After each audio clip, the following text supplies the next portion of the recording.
that was so wonderfully done yesterday. And I want to give you an accolade for being interactive. You know, often you can do training and it's as if you're talking to yourself all day. But you made it a great experience. You had ideas, you shared from your heart, from your experience. Others learned from it. I learned from it, and I tell you, every time I do training, I listen very closely and carefully with what our leaders are saying and integrate their recommendations and thoughts and ideas into other presentations. So you're helping to shape training curricula on topics based on experiences, based on your knowledge, and so much appreciation for your wisdom. You are anchored in wisdom, and that makes a big difference here at the Tacoma Housing Authority. So let's begin by giving yourselves a round of applause. All right. So let's go to today's agenda.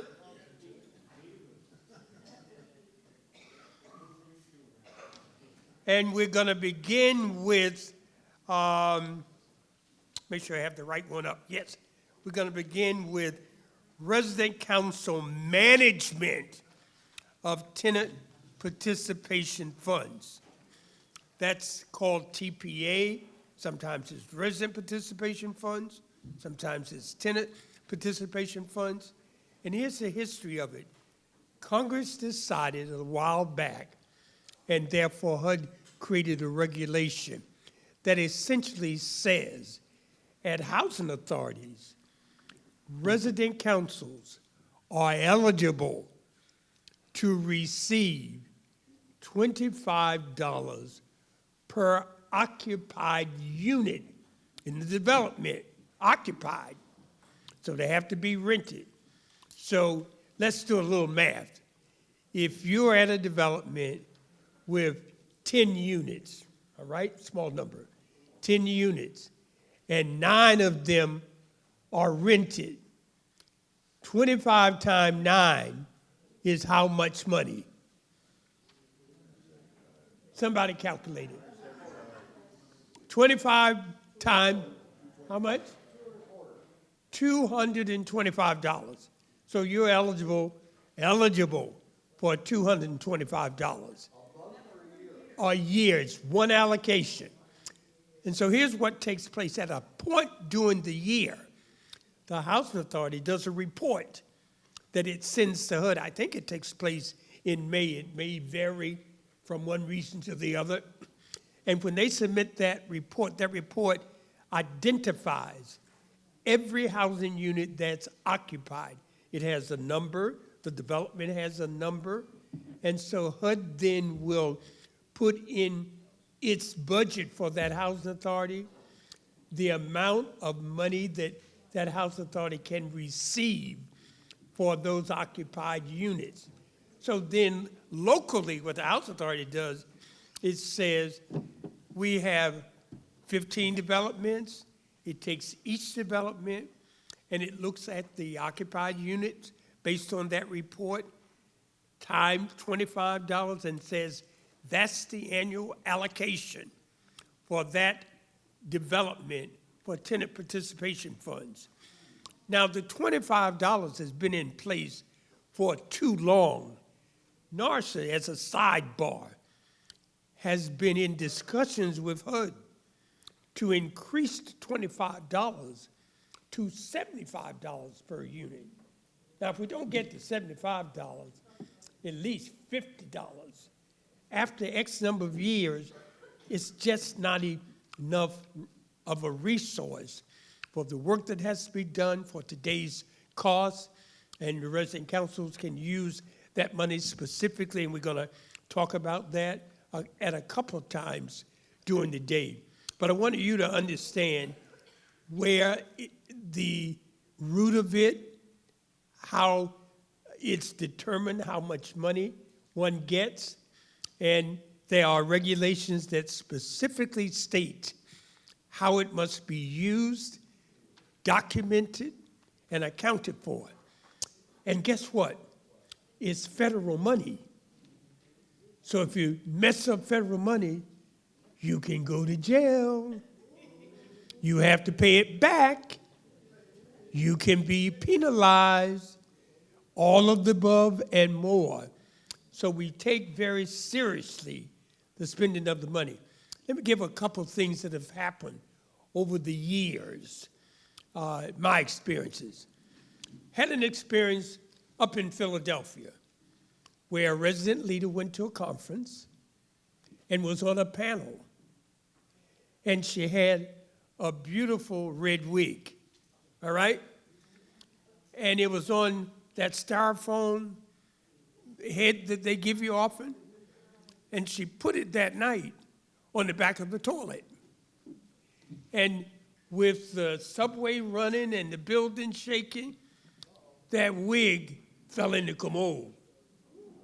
So the next morning she says, oh, I'm on this panel at 11 o'clock, gotta go get me a new wig. She went around the corner, down the street, up the hill, bought a new one and used resident council money to pay for it. So when the housing authority did its audit, the auditors cited that as ineligible because it wasn't in the regulation. So the lady filed a protest with HUD, said that she was there to make a presentation, needed to be business dressed. That was a part of the work of the resident council, and there should be an exemption for that $55 that she paid for the wig. And the HUD IG, first time I'd ever heard of this, agreed with her. So she didn't have to pay it back. Now that's the only situation I'm aware in the country where a grievance was made and it was reversed. Another instance, in your booklet, there's a photograph of 3 people on a donkey. Turn in that booklet and you see a photograph with 3 people on a donkey. Let me borrow it. Somebody hold it. Right? Which one? Oh, I see.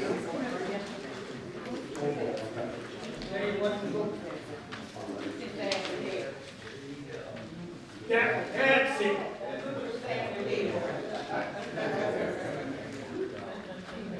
There's this photo. Turn to that photo. There's history to it. Can you see that? That photo? Yes, sir. 3 people are on the photo. Rachel Bishop was president of the RAB at that time in Baltimore. Anna Warren was the resident commissioner.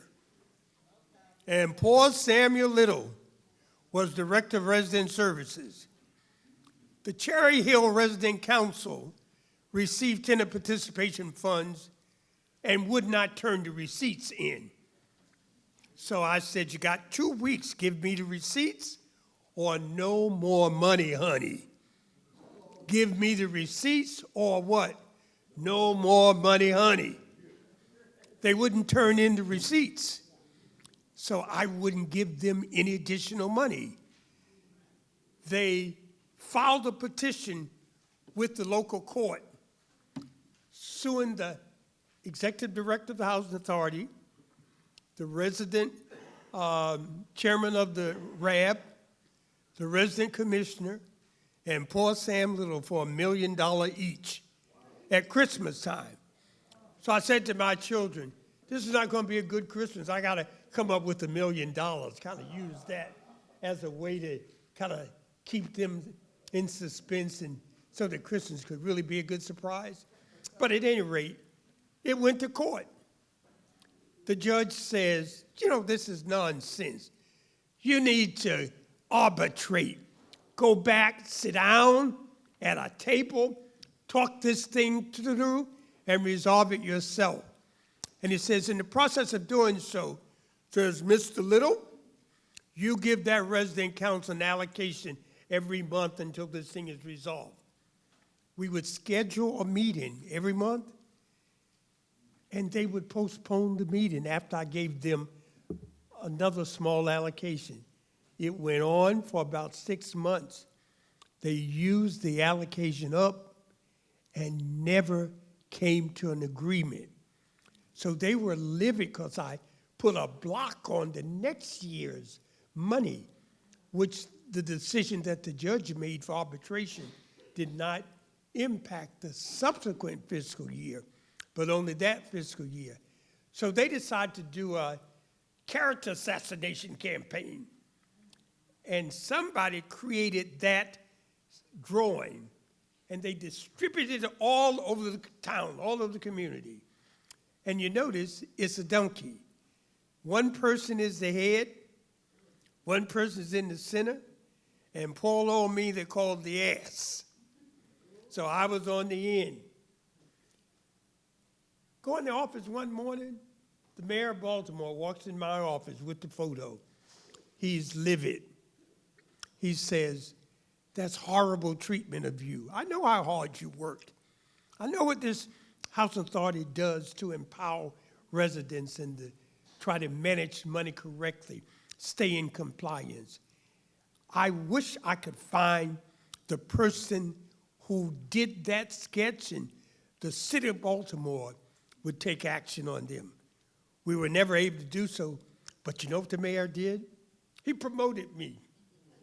I became the associate deputy director of the Housing Authority as a result of that picture. So every story sometimes has a good ending, has a bad ending. They attempted to hurt the old guy, but they ended up helping the guy get a promotion. So there are lots of stories that start with mismanagement of tenant participation funds. There have been some instances where residents have gone to jail, have been put out of public housing for mismanagement of money, where the Housing Authority had to pay HUD back the money that was mismanaged.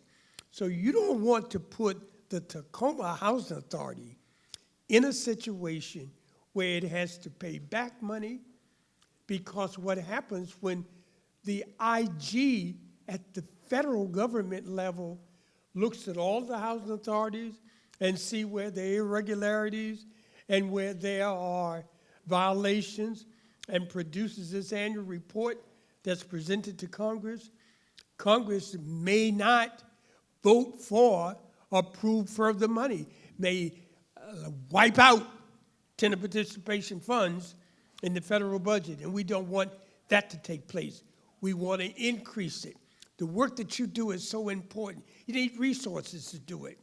It costs much, much more to run a resident council in 2025 than it did in 2002 or 1986. This has been going on for years. So the housing authorities are saying, resident leaders, we need you to be a stakeholder in full compliance of spending money correctly. So this thing of managing money, there should be internal controls and accountability measures that when the council gets its allocation and you have money to manage, one person is doing the documenting, another person is writing the check, another person is reviewing the procedures for compliance. Those are internal controls. And the resident council figures out how that takes place within its organization. You are a little business. You are an agency. You are an agent of the federal government responsible for administering its money, its funds. It may be a small pot. Now, we have to think sometimes, some of us can't even keep our checkbook balance, right? And it can be difficult trying to keep somebody else's checkbook balance. But we have to. And today's banking system makes it much easier to do than the old days. You know, with this online and electronic banking, every time you swipe a card, every time you write a check, it hits that system. So it's pretty accurate what your balance is. If you have $300 in the account, you can't spend $500. Am I correct? In the earlier days, a bounced check was about $25. It's much higher now. What is it? Some places it's $75. And with this fee structure, don't be surprised over the next year or so if it doesn't increase till $100. There's a pushback to eliminate those fees by the banking regulation system. But whether that happens or not is still questionable. But that's independent of our obligation to spend money correctly, to manage it well, et cetera. There are eligible and ineligible things that you can use the money for. And the eligibility items is a short list for education and training, workshops, conferences, trainers to come in to train you. For the operation of the resident council, you may need to buy a laptop. What does the resident council need basically to operate? May need a printer in the office, some paper, a cartridge here and there. What you can't use it for is to give a big party at holiday time. And over on the East Coast, what's popular is everybody wants to go to the casinos. Let's take the seniors to the casinos on the Saturday before Christmas. So they rent a bus. The bus costs $350. They load up 100 seniors from the Cocoa Lane development, take them to Dover Downs or to the Baltimore gambling casino. Yeah, and say that it's a way to get the seniors out of the house, for them to engage with one another. Yeah, you got them out of the house. They engage with one another, but at the wrong place. So you can't use the money for things like that. You can't use the money for, let's say, there's a politician in town. He's been very helpful to the resident council, and every time there's an issue, you call Councilman Jones' office and they respond immediately. So he's running for office next year. And you say, you know, he's been so helpful to us. Let's give him a $500 contribution.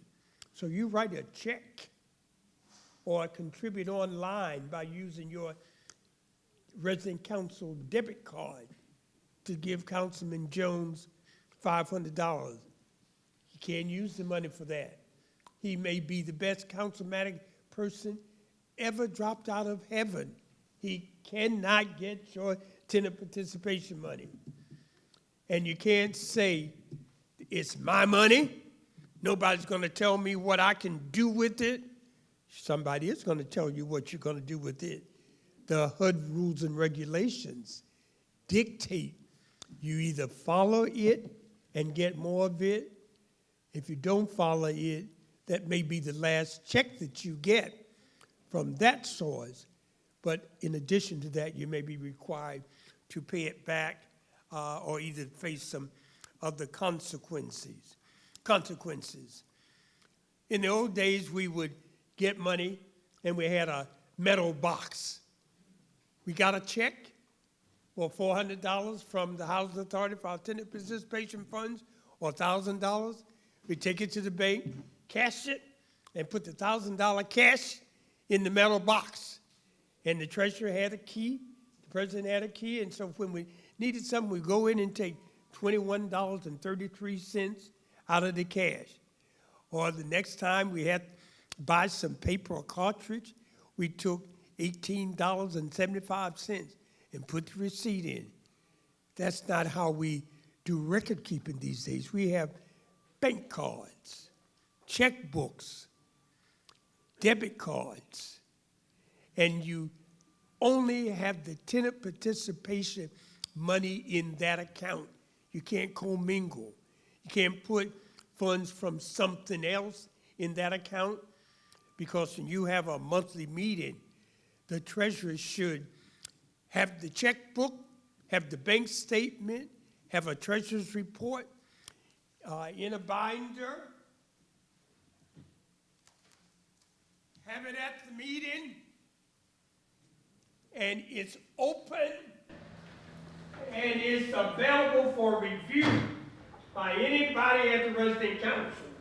All right. Did you hear that? Yeah. It's at the meeting, a report's given, it's open, it's for review, and if you have a question, you can ask it. The one thing that generates more trust amongst members and stakeholders is satisfaction that money's being spent appropriately. Because it's easy with a debit card to buy other items that have absolutely nothing to do with the resident council, and use that money inappropriately, and we don't want that to take place. Are you with me? Yes. Anybody had any experiences where it's been just the opposite of anything I've said? Want to share a couple of things? Come on. Well, our organization Mike's has coming. been in existence since 2000. I've been treasurer since. We're bringing the mic up. Just give us a second. Because we want to record this. Want to put it on CNN. I've been treasurer of the track council. We used to be called SAFE, Seniors Advocating for Equality. Well, I like the name SAFE because Put the mic closer to your mouth. makes people feel safe, right? But okay, anyway, I've been treasurer since 2014. We've had 2 presidents embezzled from us, and they are no longer presidents of this. Let me stop you there. What was embezzled? And that's an important word we You- need to talk about and understand. Money. Give us a couple of examples. They were taking their debit card and going to the ATM and taking money out. They're taking money out. It's tempting. You have $2,000 or $3,000 in the resident council bank account, and you have the debit card, and you say, I need $75 to finish this month's marketing, but I'll put it back next week. It's not a loan fund. You can't do that. And so often, when it's done, it's not put back, because by the time you're ready to put it back, something else comes up that you need that $75 for. Temptation. How do we control our temptation? Internal controls, good management policies. Comment. Mike's coming. They were back to back. How? Let's ask a question in the mic. Here we go. No, just stay up there. How do you get to be that far into embezzling from somewhere without being noticed? It eventually shows up. I mean, It doesn't it eventually show up shows up, before you get to the and- million mark? Like, And that's why monthly bank statements and a monthly treasury report that is verified, you just don't do the report and not look at the documents. Every time that card is used, it's going to, for whatever is purchased, it's going to show on the bank statements. And today, they give the date, the time, the receipts, show who the cashier was, what you purchased, whether it's at the dollar store or at the supermarket. Now, if you're going to buy some items, for a meeting, you can have an event and purchase refreshments for the event, as long as you're having an event. but you can't purchase, I'm sorry, items just to purchase them and not have an event. You got that? Some folk will say, oh, we're having a resident council meeting. Let's go get 2 buckets of pizza, not buckets of pizza, 2 boxes of pizza, a bucket of chicken, some potato salad, some sushi, and that will be the refreshments. No, no, no, no. That's not an event. That's your regular resident council meeting. Now, you may do fundraising on the sideline, non-discretionary funds, monies that are not related to tenant participation funds. Nobody can tell you how to use that. You can, but it gets accounted for. It's documented. So embezzlement, it starts out a little bit here, and nobody says anything about it or recognizes it, and the person says, oh, I can do this again. Nobody's watching. Watch that checkbook. Look at those bank statements, members and officers. The treasurer reports first to the executive board, which he or she is a member of, and gives a full report at the resident council meeting. And the report is a document that residents are entitled to have a copy of it if they choose to do so. That's why if you have a website, you can post all of those things. And anytime you want to look at what's the money, blah, blah, blah, go on the website. It's right there. But those debit cards, every time you use them and swipe, it dictates and shows what it's been used for. What are some red flags? You keep seeing the same thing that's purchased each month. Something's a little weird about needing a cartridge every other week. Are you buying them for the resident council, or you buying them for your kid's computer? Now, we have to have some integrity and some honesty. You make a commitment to do the right thing. There was an artist, Bobby Brown, had that record out, Do the Right Thing, years ago, and we used to dance off of that. Let's use it today. Do the right thing. It's money. We want to manage it correctly. We want to be ethical. We want to be trusted. And spending the money appropriately are ways to accomplish that. Where checks are involved, 2 signatures on a check. There may be more than 2 people authorized to sign, but every check must have 2 signatures. And when a decision is made to spend money, it's the residents at a resident council meeting vote to approve that the expenditure takes place. Resident council officers just don't go and spend the money without having given members an opportunity to give a nod of approval. Now, I want to be sure that's understood. The executive committee cannot decide to spend the money unless it's voted on by the membership. What does that mean? I want you to engage with me.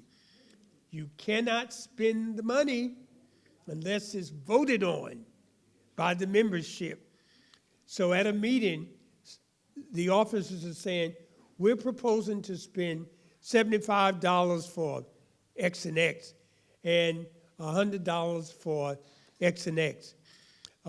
We need a motion from the floor giving us the approval to do so. I have a question on the motion. Question is, what is the $75 going to be used for? Explain that. What is the $100 going to be used for? Explain that. Why do you need to do that? Didn't you just spend $75 last month for the same thing? Do you need to spend $75 every month for that given item? That's the kind of engagement. And sometimes there honest, correct answers to questions like that, but they need to be on the floor, talked about, so that those who are not officers understand. Because unless you are managing it, you may not understand the rationale for that expenditure. But communicate effectively, consistently with your members around the use of money. Sometimes question. Let's get the mic. Okay, I'm pretty loud, but I'll take the mic anyway. But it's being recorded. That's why we want you to use the mic. All right, my name is Mike, even though my name tag says George. So when you're talking about the members, the council gets to say, I want to spend X amount of dollars on this. So then you say the members are the ones that have to give the nod, if that's okay. So are those members residents of the Yes. buildings? They're or residents or of that development. of that development? Of that development. Let's But assume the council is from like different developments, because we have like 7 buildings. Right. So is it only the building representatives that get to vote and say yes, or me as just somebody that lives in the building gets a vote Well, in too? an instance like yours where there's, it's almost like a citywide RAB, and there's several developments under the leadership, under that leadership, those in attendance at that meeting, it could be from 7 different developments or whatever, they can vote and approve the use of those funds for said purpose, yes. Okay. Or if it's a single resident council, one development, Okay, and I had one more question, and this is actually for our treasurer. At $25 a month, we have a lot of buildings. We have, I can't imagine, a couple, probably 400 or 500. We must have an awful lot of money in that account, and I'm wondering, how much do we actually have, and what is it being used for? the Housing Authority has an obligation to tell the resident council what its allocation is.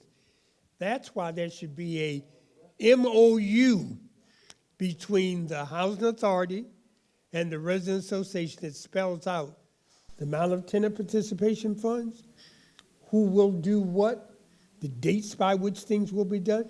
And these are not lengthy documents, but it's an agreement how you're going to operate and what resources are going to be provided through tenant participation funds, and what the requirements are to management of that. You know, the receipts, if you get one allocation a year, or you take a total allocation and split it up and do 2 allocations, or either split it up 4 times, do 1 quarterly. Those are local decisions that can be made, but they are decisions that need to be made. They're arrangements that need to be in place. What about those in the, excuse me, 1 second, Mr. C. That didn't answer my question at all. It did not? No. Okay. Did I hit the nail on the head? No. Repeat the question. Want to be sure we are answering the question. Yeah, my question was, how much money do we actually have, and what are we doing with that money? The Housing Authority has to tell you that. And it's based on, no. Do you know? The Housing Authority still has to communicate it to you. Come on, Martha, come talk to us. One second. Annually, right? Hi. I'm not sure the total amount of money that's in the funds. It is a $25 per unit annually, but THA keeps $10 for Yes. administrative funds. So it's actually $15 that the board can use. Annually, they get about $5,000. Yeah. They have some extra money in their account, which is how we brought you folks out here, because they didn't meet during COVID. However, they kept their MOU current and had kept putting that funding in there. So it's money, right? But it's not a huge pot of money. Anyways. I'm glad you mentioned the split. It's customary across the country that of the $25, a portion goes to the resident council and a portion is maintained by the housing authority to pay for things to support residents. So it's not money that they use to buy police cars or to put a new roof on a given development, but it's used for tenant participation functions, all right? But keep in mind, there's a point each year where they notify HUD through a standard report of the occupied units. When that report gets approved, HUD then notifies the housing authority that your annual allocation is X amount of dollars for in tenant participation funds. Then locally, you have to figure the allocation strategy, the management of it, et cetera. Are we clear with that? I just wanted to add one thing. So the reason we're really pushing to get a wider resident council in our family properties is because we're leaving money on the table that could go to support residents. But we need people that are willing to step up and do that volunteering and be passionate about it and join in. So that's, And if you don't have a resident council, you can't get the $20 to $15 split. You gotta have an active resident council. That was my question. Active resident council. What about us residents that live in the family got to have dwellings an that, active you know what one. I'm saying? So we're not getting funding at the moment because we don't have a council, That is right. Okay. And that's why I'm encouraging every property to organize, to mobilize, get these resident councils in place. They are tremendous resources. It's a way to be engaged with, talk to, at the table for decision-making purposes at the housing authority. You have a voice of words. Comment. Oh, yes, hi. Good morning. I have a question about the funding. Has this funding been in existence for how long? And does that money roll over? Would you repeat it so I can hear? Oh, how long has that fund been in existence, particularly for THA? And does that money roll over annually every year? And can we get a copy of that detail? You're asking several questions. Let me break it down and try to answer each one of them. Question number Tenant one. participation funds have been in place probably for about 30 years. So there's history to HUD awarding dollars like that to housing authorities for this purpose. And 30 years ago, resident councils were very active. There probably were 20,000, 25,000 resident councils nationwide. Now, look at it like this. 3,200 housing authorities. How many resident councils does each housing authority have? It varies. Let's take the state of Washington. How many in Tacoma? How many developments do you have? Let's say 20. Let's be hypothetical. Let's say 20. How many in Seattle? Let's say 25. How many in another subdivision? You add all of them up, there could be 400 resident councils or 500 in the state of Washington. So we're looking at allocations to each one of those that's given to the housing authority. Now, HUD's not going to manage individually those. That's the housing authority's responsibility. And that's where that MOU that's done, that lays out how the dollars are to be spent, the allocation, timeline, other responsibilities, and what is expected of both the housing authority and the resident council as it relates to that given money. If you don't use it this year, it does not roll over. Some housing authorities make it happen, but there's no requirement that it rolls over. And many resident councils will come back and say, you know, for the past 5 years, I haven't gotten any money. I want my money. 2 of those years, they weren't active. They didn't have a resident council election to comply with Regulation 964. So there were years they were eligible, years ineligible. The money does not roll. It's like golf. Once it gets in that little hole, it's there, right?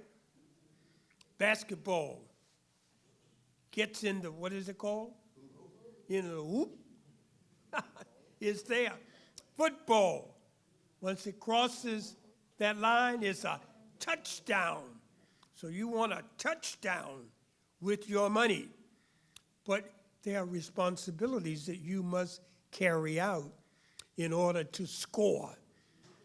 And who's the quarterback? Housing Authority. Is that public record? Yes, Regulation 964, it's that last multi-page document in the handouts. It says 964, tenant participation organizing. Lays out a lot of information about money, about the tenant participation funds, what resident councils should do when elections should take place, and these are standard. And there are a lot of HUD documents that repeat sections of this and underscore and emphasize the importance of resident participation. You have a right to be involved, but you have to fulfill your responsibilities. The money is not going to drop out of the air just because you live in the development. You got to be organized, ready to run and to manage your money and to implement the day-to-day responsibilities of the resident council. Now, there are situations and occasions where you solicit funds or contributions from corporations, individuals, and the list goes on and on. That's okay, but you need to make yourself look good before that takes place. Your website, being in compliance, officers, the positions filled, an annual report, some documentation that you're doing something to improve the quality of life for residents on your property. You can't go out and ask for money and don't have a reason for which to spend it. And have a campaign, a focused campaign. We're gonna solicit funds for the back-to-school program. Gotta describe it. Who's it gonna be used for? How much money? What will it cost for the school backpacks? What will supplies cost? Notebooks, papers, you know, the basics that elementary kids need, et cetera, that parents are required to purchase and so often don't have the money to purchase and they don't send the kids to school. So when you start a campaign, you need to have all of that in place. So monies that you raise separate from tenant participation funds must go in a separate account. You cannot put them, can't commingle the government money in with private money. So in some instances, that means you may have 2 debit cards. And I would suggest put them in different banks. Now, you have to be careful with these debit cards. With these banking systems, you sometimes have to keep a minimum balance. And if you drop below that, the service fee will eat up your money. $15 a month, $20 a month, and just say if the minimum balance is $500 and yours now is down to $400, so you only have $400 in the bank. They take, $15 this month as a service fee because it dropped. Next month, $15. If you're not careful, 15 times 12 is how much money? You're paying $180 a year in service fees. There goes 50% of your money. So we have to think about keeping a minimum balance and keep adding money to that discretionary fund to avoid those outrageous fees. And as it is with that money, it's a part of the treasurer's report. The books are made available for review, and it's not in your personal checkbook. Some resident leaders have done that. Oh, we've raised $600 at the fish fry on Friday night, and I put the money in my checkbook, and I just keep the receipts as we use it for things. No, no, no, no. There needs to be a resident council account for that, not in your personal checkbook. Tell me of some of the experiences that Tacoma has had that has been problematic as it relates to managing the money, getting the money, and using it appropriately. Any experiences, additional experiences you want to share? COVID. COVID created some challenges for all sectors. During the height of COVID, we couldn't have in-person meetings, but thanks to Zoom and Teams and all the other platforms, we could have electronic meetings. And even post-COVID, occasionally we still can have electronic meetings, and they are legitimate.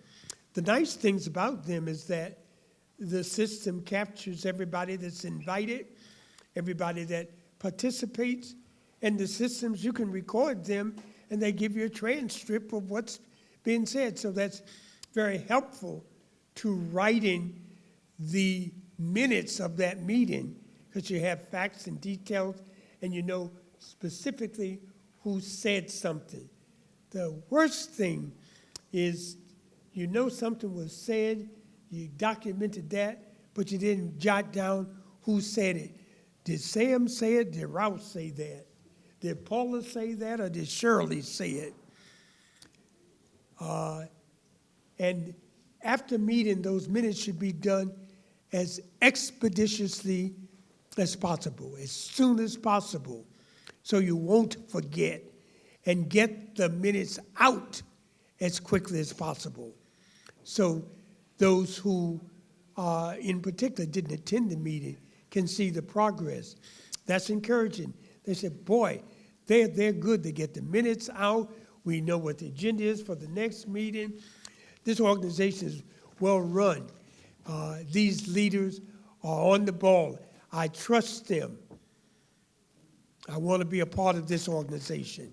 And it might be the incentive to get others to contribute in ways to strengthen the resident council. Now, occasionally, there's some conflict. So you see that topic, conflict of interest policy. There should be a conflict of interest policy. What activities places resident council officers in conflict with partners, with the housing authority, and with other kinds of things? Any experiences that you want to share that relate to conflict of interest?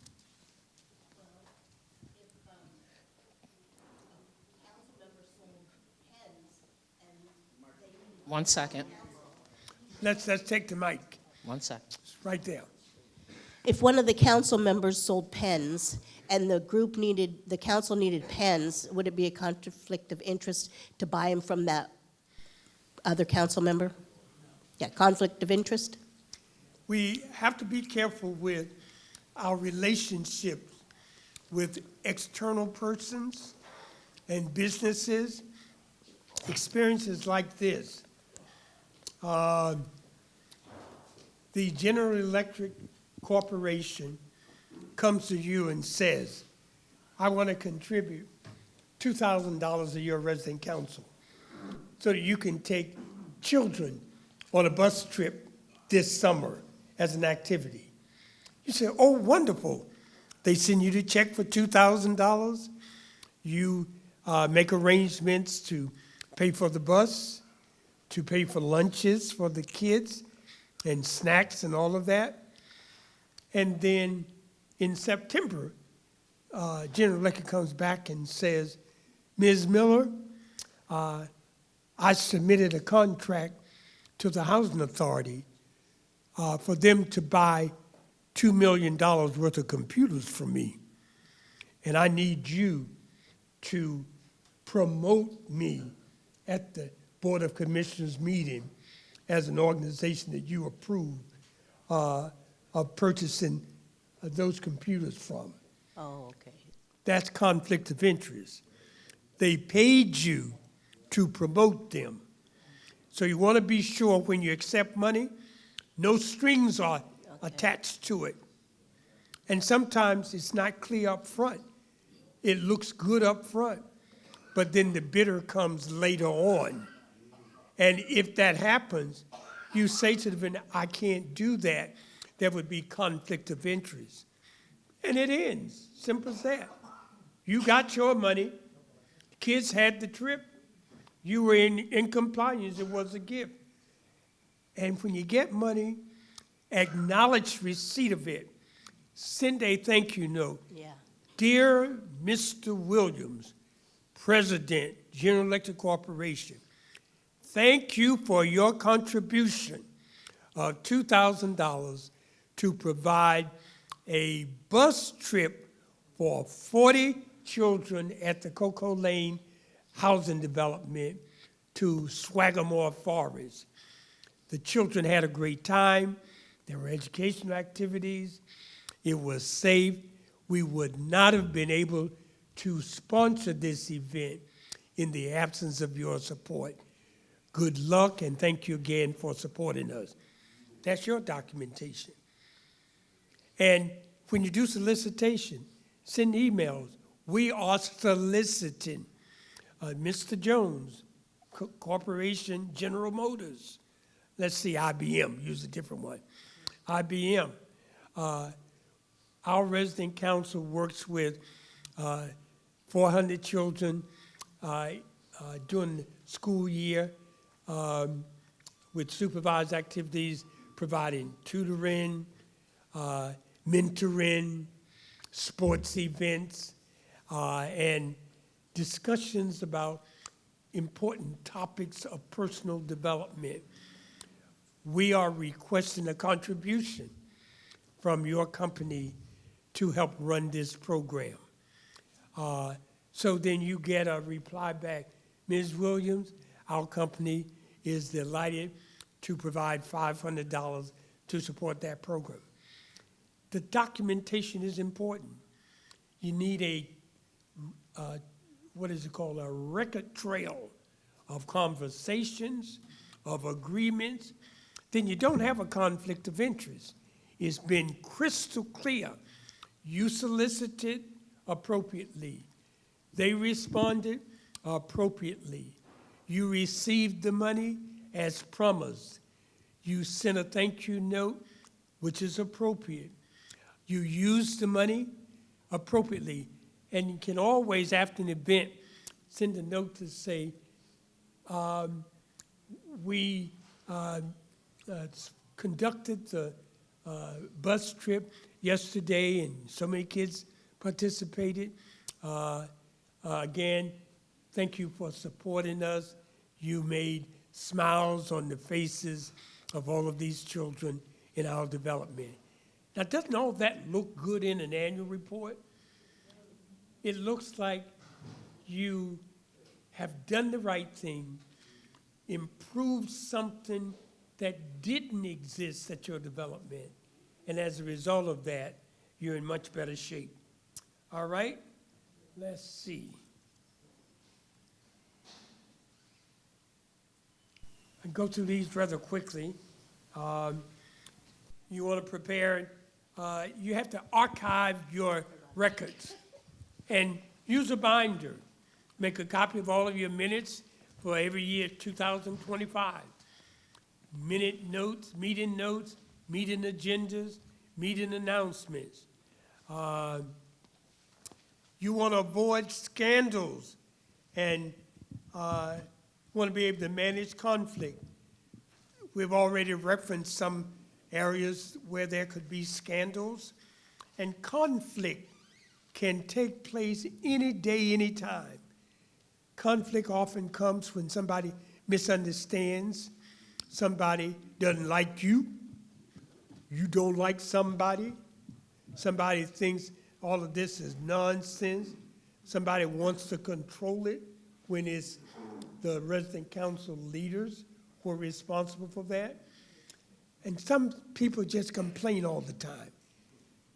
Nothing is never right. They get up in the morning and hate the fact that the sun rose.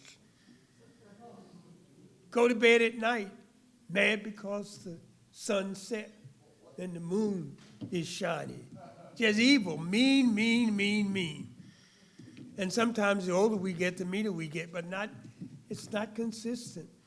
Some older folk are the sweetest people, and some aren't so sweet. Some younger folk have energy and are so ready to participate. Others are lazy and mean-spirited and don't want to do anything, want a free ride. All of that's out there. You can't get rid of it. You have to deal with it, engage with it, understand it, and not be tempted to give up your responsibilities in reply to situations like that. Scandals and conflicts. Stay away from those scandals. You have intuition. We mentioned that yesterday. Sometimes a red light bulb goes off in your mind. There's a red flag that jumps out when you see something that's not right. If your intuition makes you uncomfortable, don't do it. If your intuition makes you uncomfortable, that's the signal to you. Don't do it. I follow mine, and every time I don't follow it, I mess up. Come to trust it. It's that barometer that we are born with, that's given to us to help keep us on track. It can be a very soft voice, can be a loud voice, can be a hard pain, a soft pain. Sometimes it can lead to death.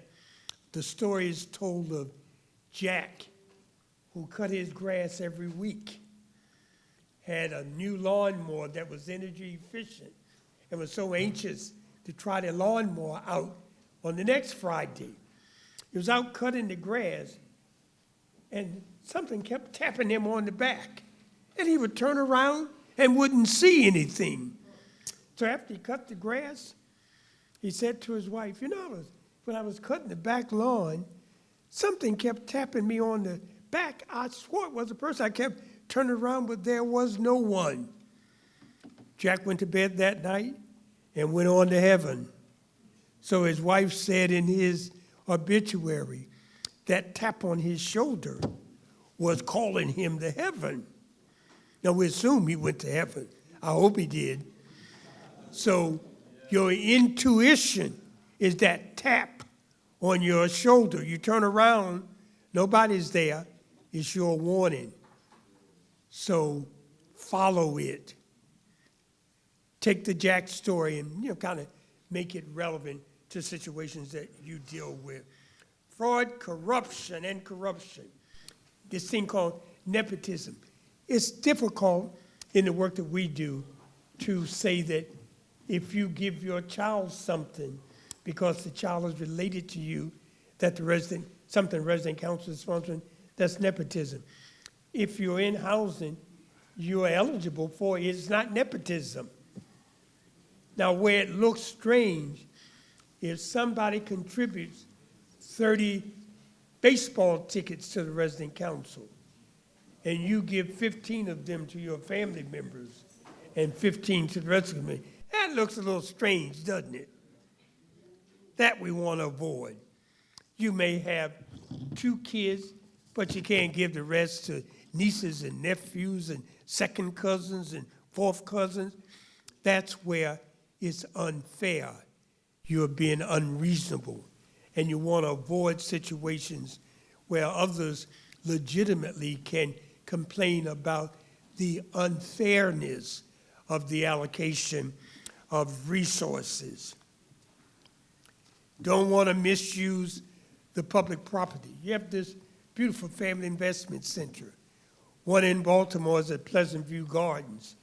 And the resident council president there had responsibility for allowing those churches that wanted to use the community room on Sunday morning for worship purposes.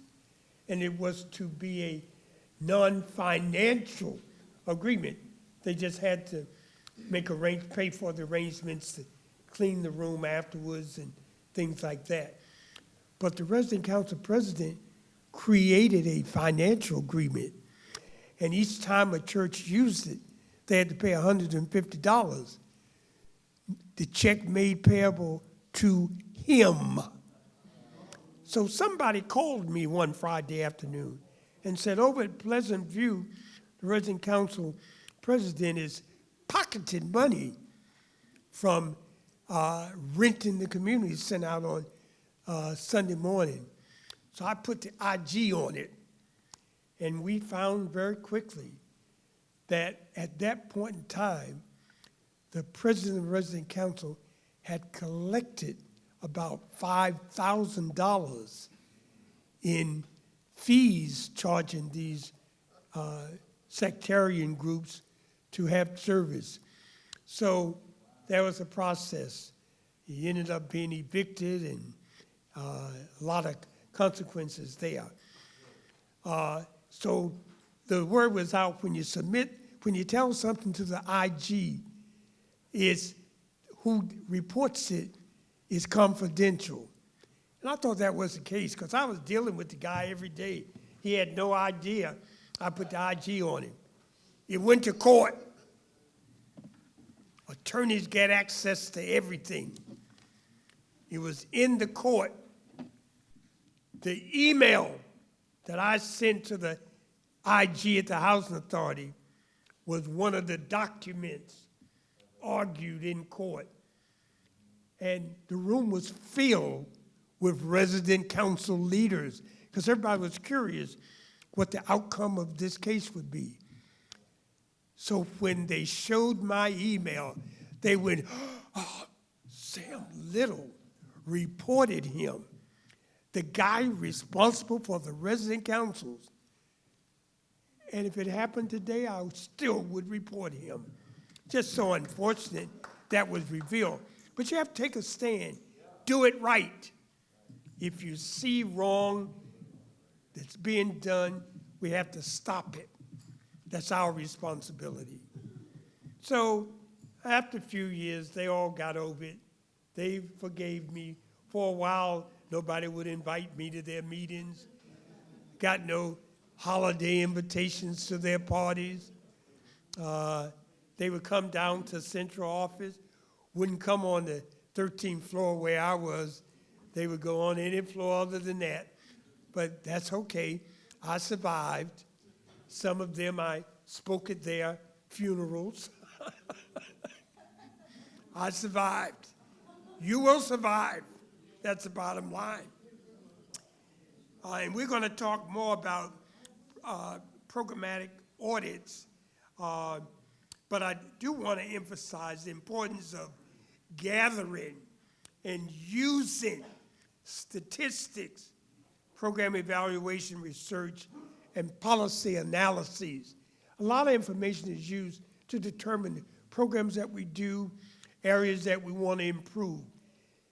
Here's where statistics come in hand.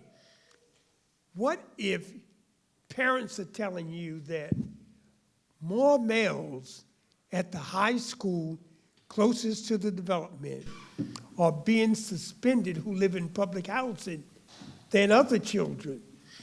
So parents in public housing are wondering, why are there males in public housing being suspended more than children from other communities.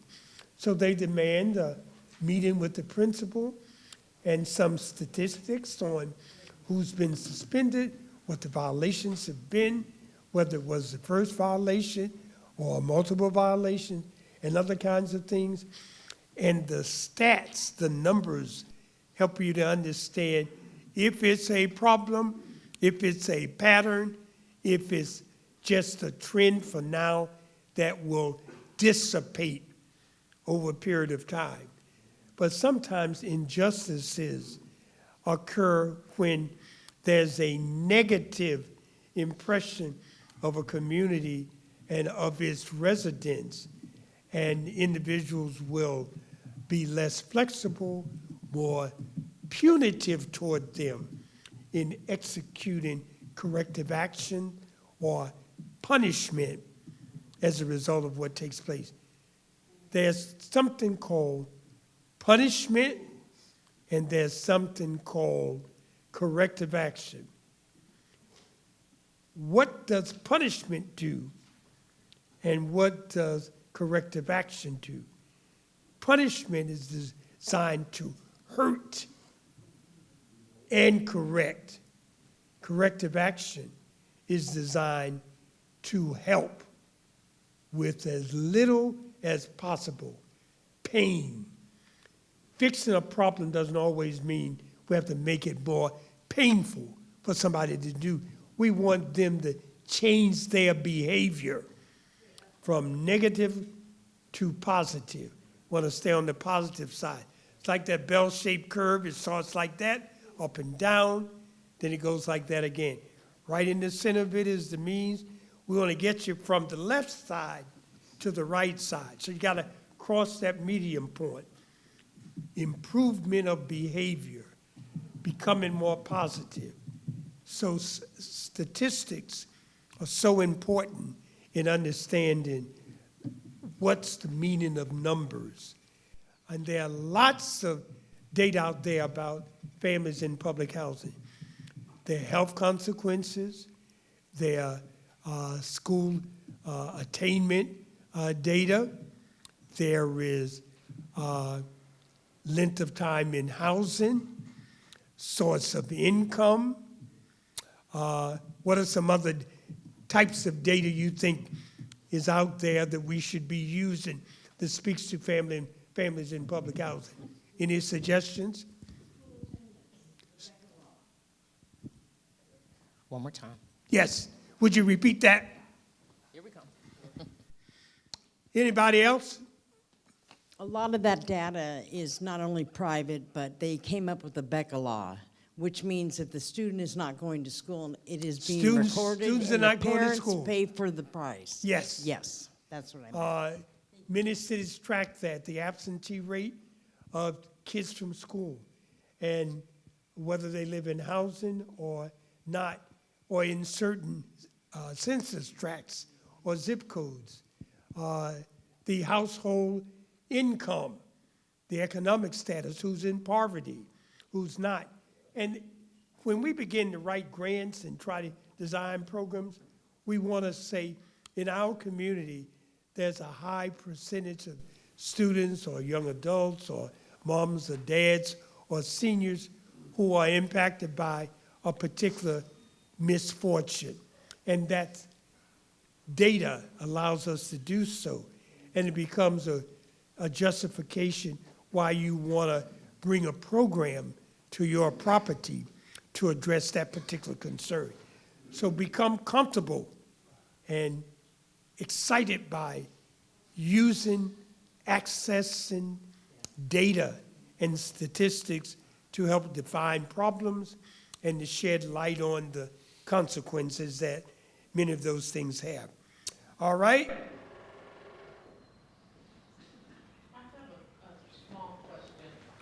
Mike's coming, just a second.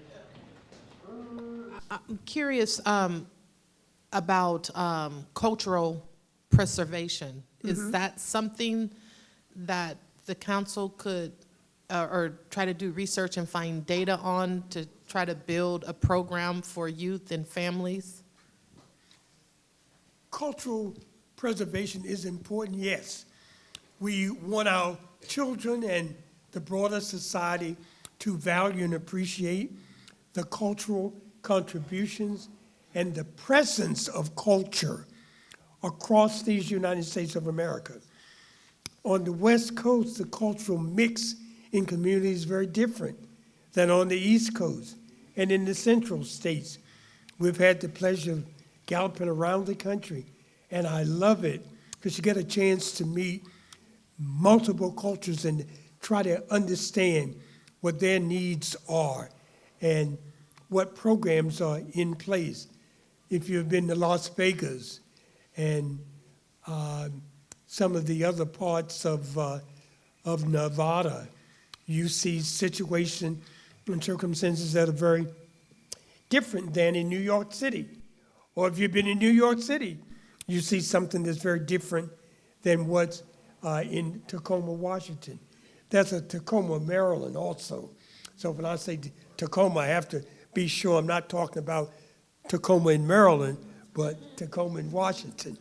But at any rate, cultural influence is so important. These United States of America is multicultural.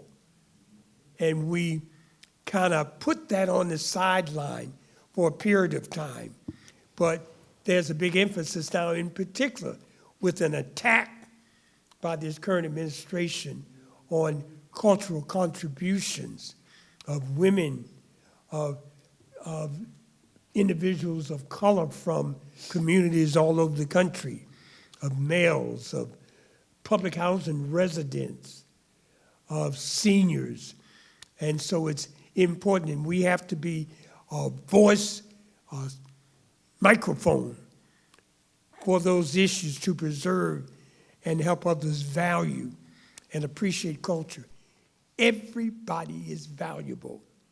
Everybody is unique. Everybody is worth an emphasis on what they bring to the community. And it's important to do that. All right? Underscore. Now, what we want to do now, we're going to break you down into two groups. I'm going to be with the staff in the back portion of the room, and Ms. Little is going to be with the resident leaders up front. I think I have it right. Now, we're shifting the topics around for the resident leaders for this particular point, but let's see.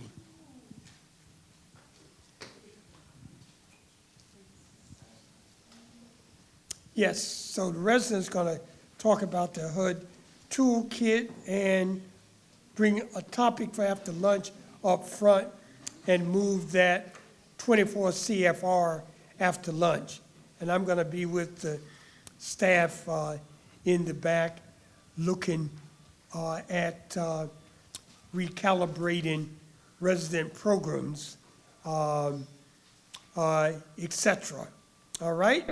Could I please ask any residents that are sitting in these two rows to move up and get a little friendlier with your neighbors up here? And we're going to close this wall off so the staff can meet and hear themselves and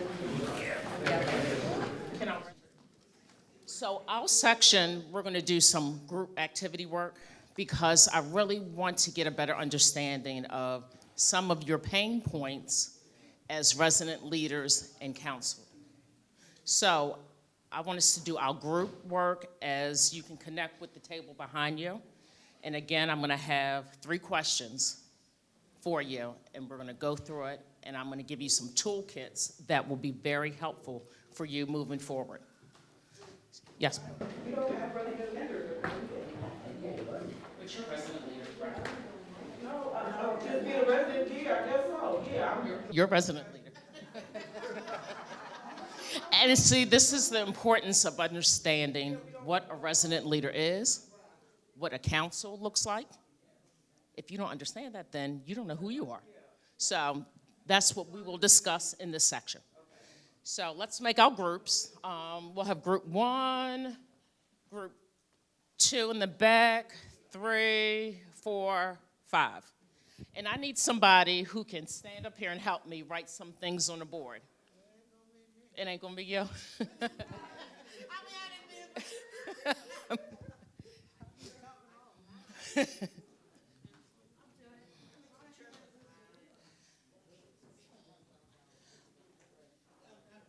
Okay, group, question number 1. Everyone have something to write with or a notebook? Here, I have some extra ones.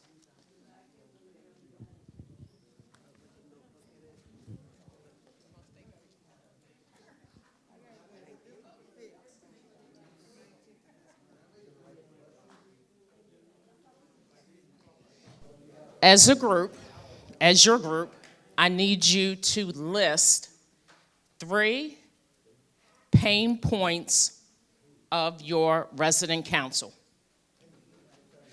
Pain points mean problems, the issues that may be, or questions that you may have for what is the role of a resident council, who is a resident council member, what support or services you as a resident should receive from your council, your concerns. Question number 1. Mr. George, you got it? Oh, Mr. Mike George. Mr. George, you got it? Okay. Michael George. 3 pain points. The second question, and I'll give you a few moments. What would be some activities and or resources that you, as head of household for your family, need access to? I will repeat the question. What are some activities or support services you need as head of your household that the resident council can help support with? Just a quick example, if you have young children, maybe you need a tutor or a mentor for them. That's what I'm looking for your group to really think about. I want you to take your time. We'll connect in about 5 minutes or so. And I just want to hear from everybody. What are some of the issues? What are some of the things you want? Let's start with that. That's it. 2 questions, 3 topics from each. 2 questions. 3 points from each. Okay.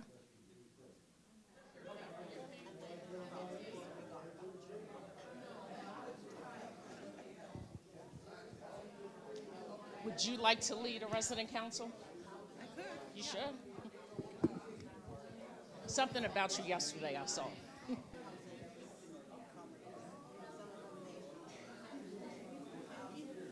Okie dokes. Ready? We're going to take the group in the back.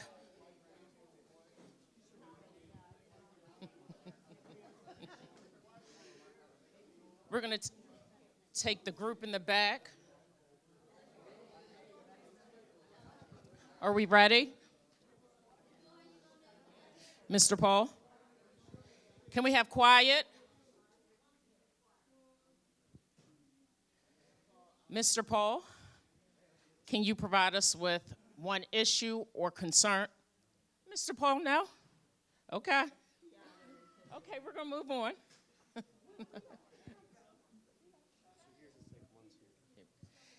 Okay.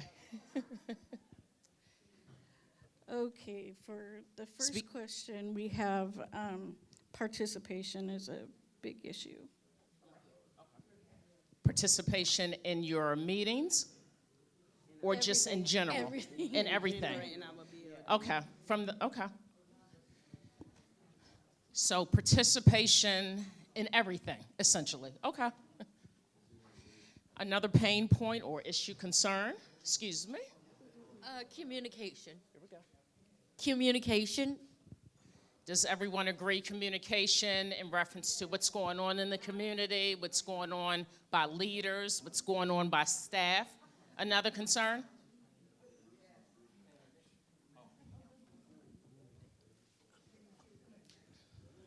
I put personally, Excuse me 1 second. but that we don't have a resident council in the Shalashan community. I know there's some for the apartments for THA, but some of us live in the Shalashan community. We don't have one. I wasn't aware that there were resident councils. Okay. And I think THA needs to be more informative and include this on their main website. If you would like to create a resident council, if you want to sit in on a resident council meeting, these are the locations and these are the contact people. Okay, so we need help as a group setting up the councils. Your documents, your website. Okay. I'm from 6th Avenue, and we have a lot of issues there, many. One is that the residents just want to verbally complain to us, and I'm the representative there. Complain verbally to me when it needs to be written down in order to do the protocols to correct that action. Okay. That don't happen. Okay. At all. Okay. Give me another one. Yeah, and then another one is the residents are making it a personal issue. You know, they come to me and they complain about it, but it's towards them, towards another resident, and it doesn't get resolved. They need to write it down first. That they are very blatantly obvious at our building. If it ain't written down, it ain't gonna happen. Okay, so they're orders aware of need it. to be created. Yes. Procedures, Correct. operation. Okay. Yeah. What's one more for me? I have plenty, but Oh, that's it. Okay. Hello, sir. Mr. I was Donald. just saying it's called a complaint form. Okay, something as simple as a complaint form. That's what we need? That's what we're looking to have? Okay. Excuse me.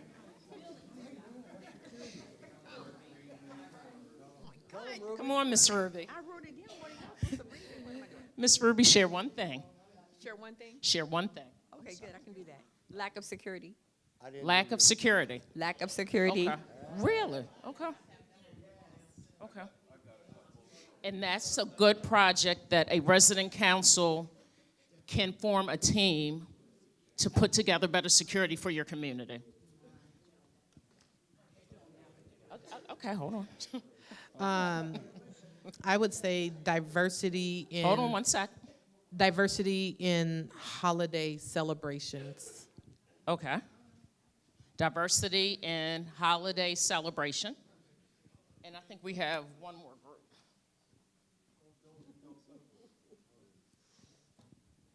Madam President.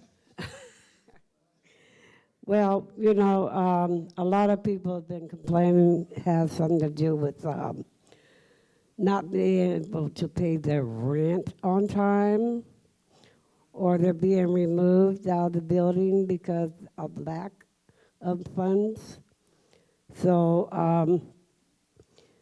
that's what I've come up with. Some people not being able to pay the rent. Okay. So assist with rent payment? Okay. Is that an issue that we think collectively or, okay, but just your thoughts? Okay.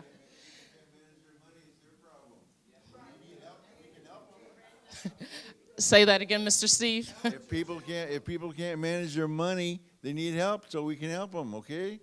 Just point them in the right direction. Hold on 1 second, one at a time. I'll get to everyone.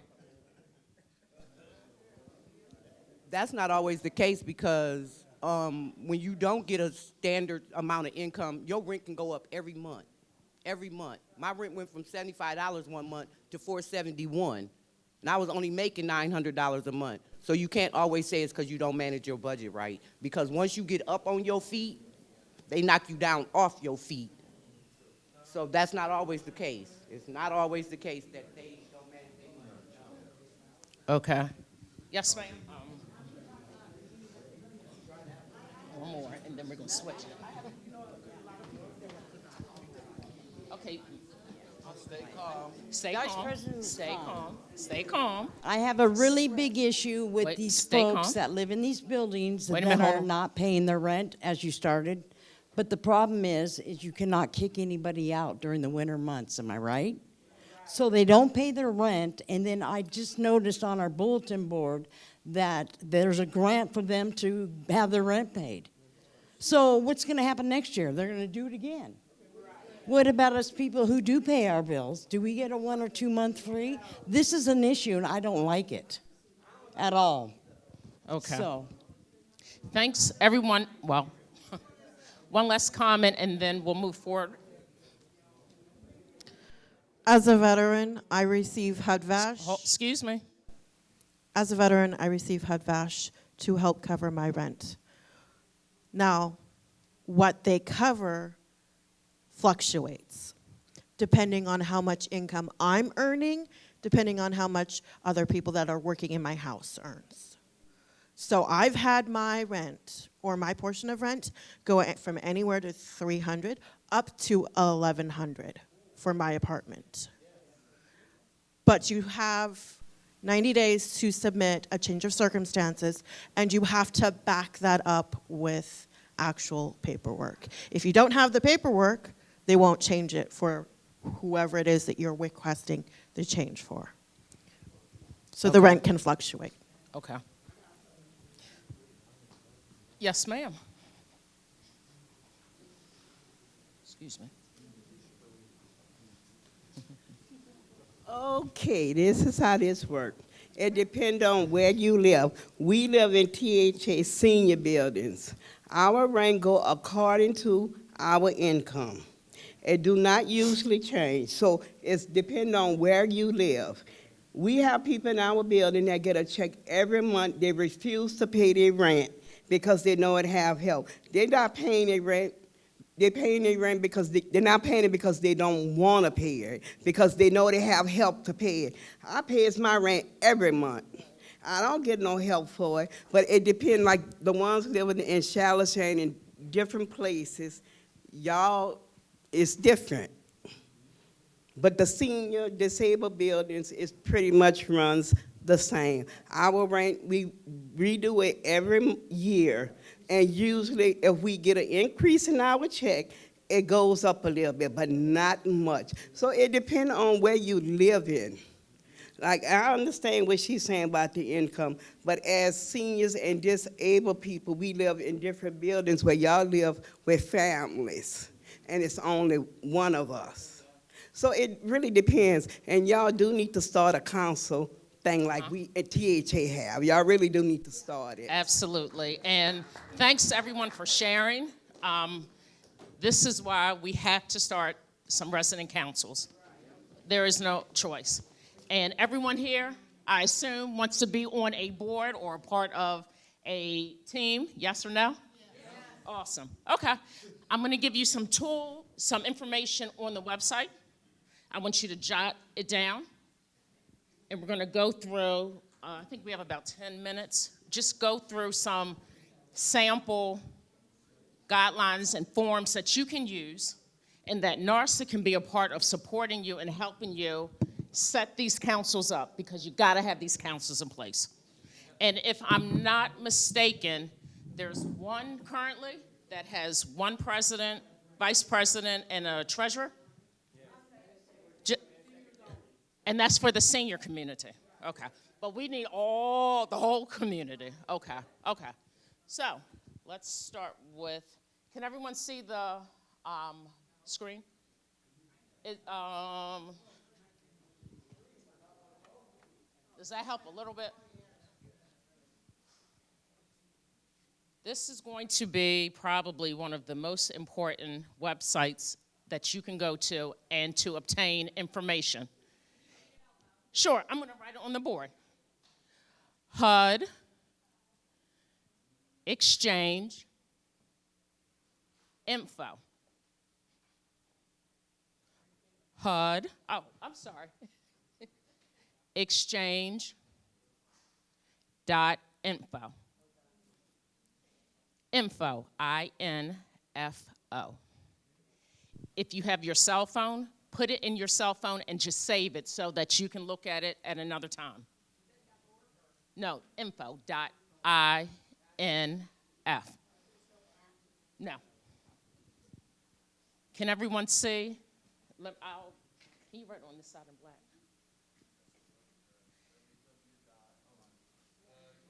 HUD exchange.info. Okay. I need everyone, when you have time, to go to this website and review it. There's so much information. There's even a part where you can ask a question and they will respond back to you. That's what we have to do, okay? But I'm gonna briefly just go to the information about setting up a resident council, okay? And this is all found on the website. Question, do we have bylaws? Yes. We have bylaws, okay. How many meetings have we had in the last year? Once a month, okay.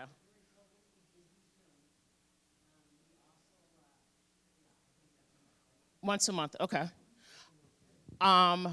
Question, your minutes from your meeting, is it available? Is it in one place where everyone has access to? Okay, okay. Okay, another question, website. Okay. So before I leave today, I'm gonna share information about free websites that you can have access to, okay? Because we wanna try to save our money the best way we can. Correct. And back to communication. If everything is posted in one place, then everyone has access to it. And there's no reasoning why there's so many questions, so many unknowns. Yes. Question, who would like to run for a position as president, vice president, secretary, or treasurer? Very good. I'm very pleased to see that. Try again, Mr. Steve. That's great. Let me see the hands again. Okay. And last question, what communities do you represent? That's just, I need to know so I can provide additional support. Oh, here we go. Just,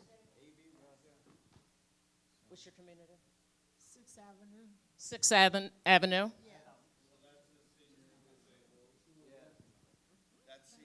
Senior and disabled. I'm sorry, 6th Avenue. Yes, ma'am. 56 and Orchard, which is family and youth. Okay. Any other communities? Yes, ma'am.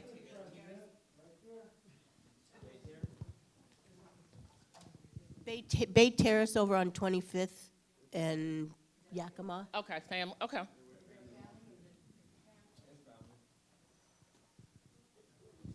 I'm at Fawcett Apartments, which is downtown Tacoma, off of 6th and Fawcett.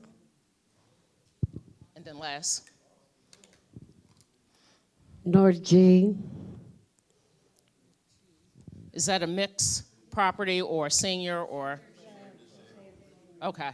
So the first thing, you have to have your members, you have to have your council representative, your president, and anybody you think of in your community that might be a good fit for that role and will do the work and will provide the support, jot that down, give them a call. Why am I talking with two mics? That's important. Yes, ma'am?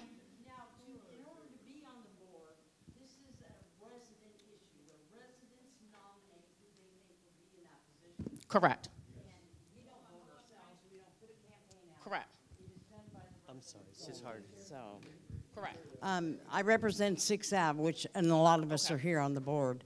I'm the vice president as well, and I'm also the tenant representative in that building. So in order for somebody to get on the board, which I see a few need boards, right?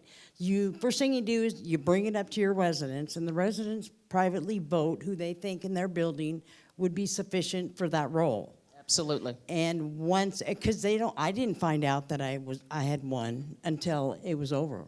So, then that was my decision whether I want to take on that job or not. So this is a tenant thing. They pick the people. So I just want to say that. Thanks for sharing. Correct. Oh, you better get this thing away from me, clearly. Beware beware of those who nominate themselves to be president and, high positions. Be aware of those people. Yeah, I'll give her this. Sorry. You Okay. keep that one, and Okay. you just need another Phil Donahue here. So I just wanted to point out that usually resident councils follow a parliamentary process. Okay. So maybe rather than just kind of shouting out how we feel like it's the residents that should be nominated, Robert Rules of Order also Absolutely. allows you or shows you, guides you on how to nominate people and how they are able to run a campaign for themselves and that kind of a thing, and then you vote on it. Just wanted to say that. You should actually be able to buy the book, or you can download it, or maybe a local library, I think. They should have access. Or at least if you look for it online, they'll provide you with important information from the book. Because you want to have organization as you're setting up these boards. You got to have a strong foundation. And organization is such the key. Robert's Rules is available on Amazon. You can buy it as a Kindle copy, but you can also check it out as the Kindle copy from the local library. Robert's Rules of Order. How far is the local library from here? They're all over. Okay. It's a great book. Can you write the book for me? Thank you. You can also look on Libby. Yep. To access it through Tacoma Public Library. Oh, okay. Did everyone hear that? Libby. Okay. Libby, Libby, for Tacoma Public Library. And you can gain access that way. Okay.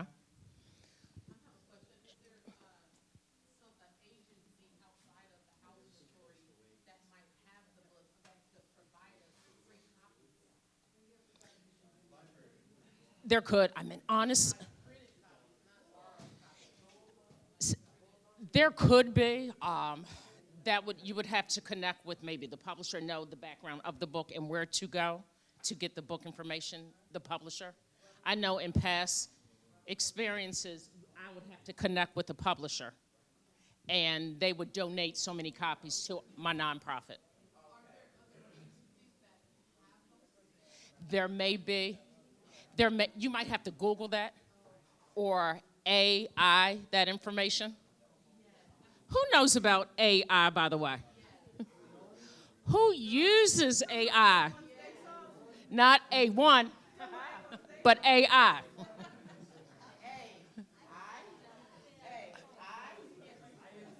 Who needs help understanding AI? Who wants help understanding? AI has changed my life. I encourage all. What platform? Chat GPT. Or Microsoft has one too, and I'm trying to remember what it is because in schools we use it. We tend as teachers to discourage Chat GPT because what tends to happen is students tend to turn in papers that are 100% written by Chat GPT, which is plagiarism. And it is one of the things in my master's program that is highly discouraged. I agree. Yes, ma'am. Yes, ma'am. I'm sorry.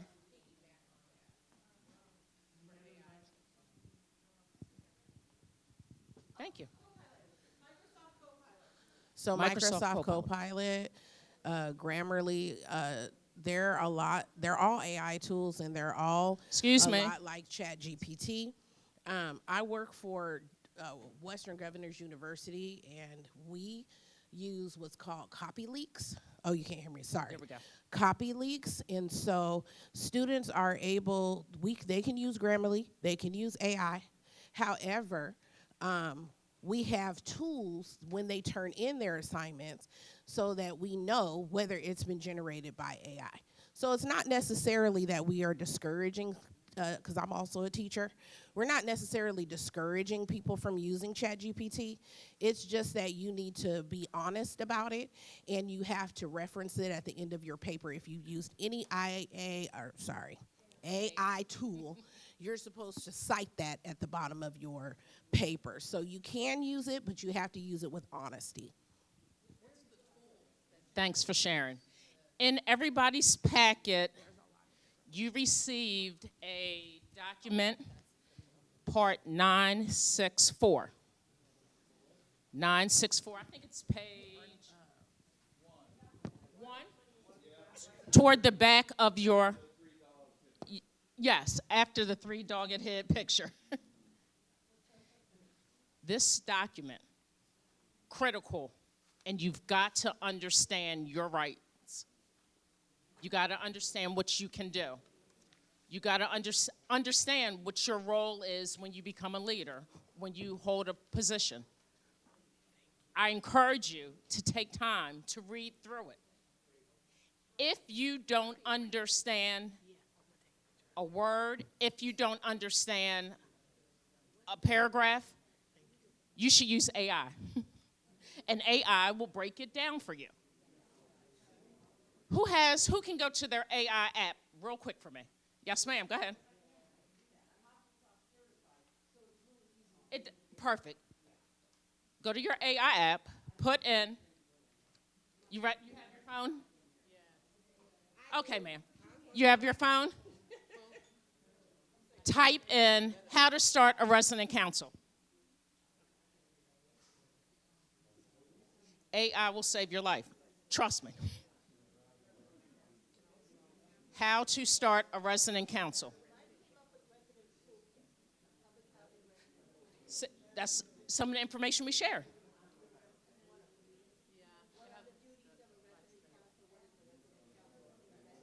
So with that, right, it's giving you basic information of how to start a resident council.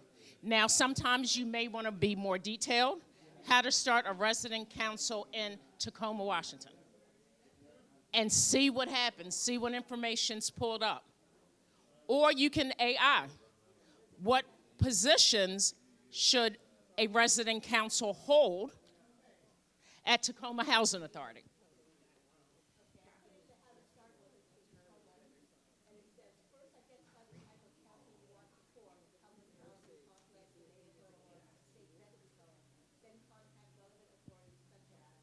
Correct.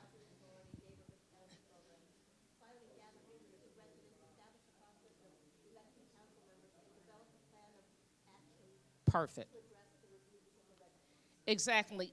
Just look, in 10 seconds, this is the information we were able to obtain from AI on how to start a resident council. We have tools that we have to use to help us to get to where, and how to do the things we want to do, to get the answers, and to make this happen. We've got work to do. But we all need help, and we're here as a community to get help. One second. I was wondering if AI would be, like mine has. We have a question. Well, it's a question. If you were the secretary on the council and you had, like my phone, you could put it on record, and then it would record everything, then you'd go to summarize, and it would summarize the whole meeting. Isn't that kind of like minutes? Okay. Or you can record it, and then they have applications where you can talk and it types for you. Use technology to help you. Yes? So Microsoft Copilot is my preferred as a teacher because Copilot backs it up with actual factual information. ChatGPT doesn't always back it up with factual information. Copilot is preferred.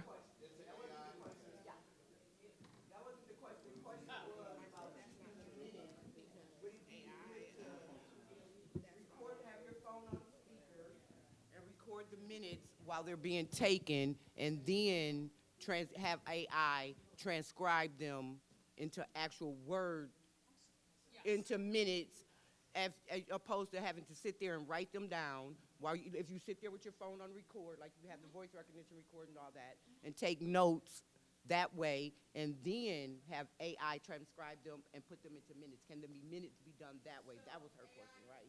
Yes. Was that your question? Yes. No. It doesn't summarize them. You just repeat everything that they heard. I wouldn't use that. Because you want to make sure you're detailed on everything that was shared in that meeting. Word from word, correct.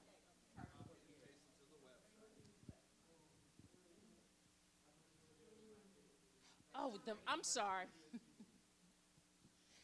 Yes, Mr. Donald. Okay. Okay. Correct. Mm-hmm.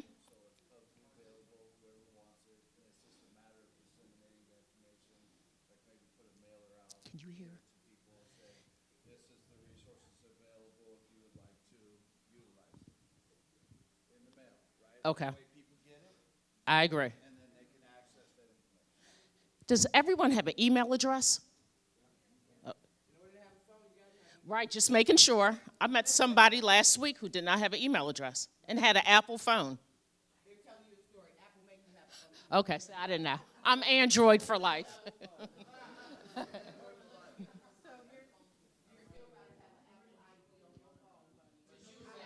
There we go. It wasn't on. So here's the thing about AI. With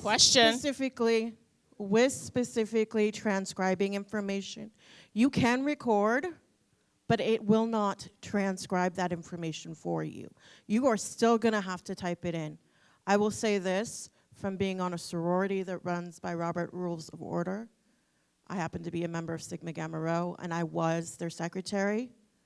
It is easiest for you as the secretary to bring your laptop to every meeting, have a format for your minutes, and write down those minutes. Because in addition to having the minutes, you also have to have an agenda for every meeting. Correct. And that's a part of a role of who sets the agenda for your meetings? Yes, ma'am? Secretary. The president says, no. Well, all I know is Billy here is the one who starts it, and then she finishes. Okay, so moving forward, we need to make sure this is another reason why HUD exchange info, so it shows you exactly who does what. Who does what? Who makes that agenda? Who follows through?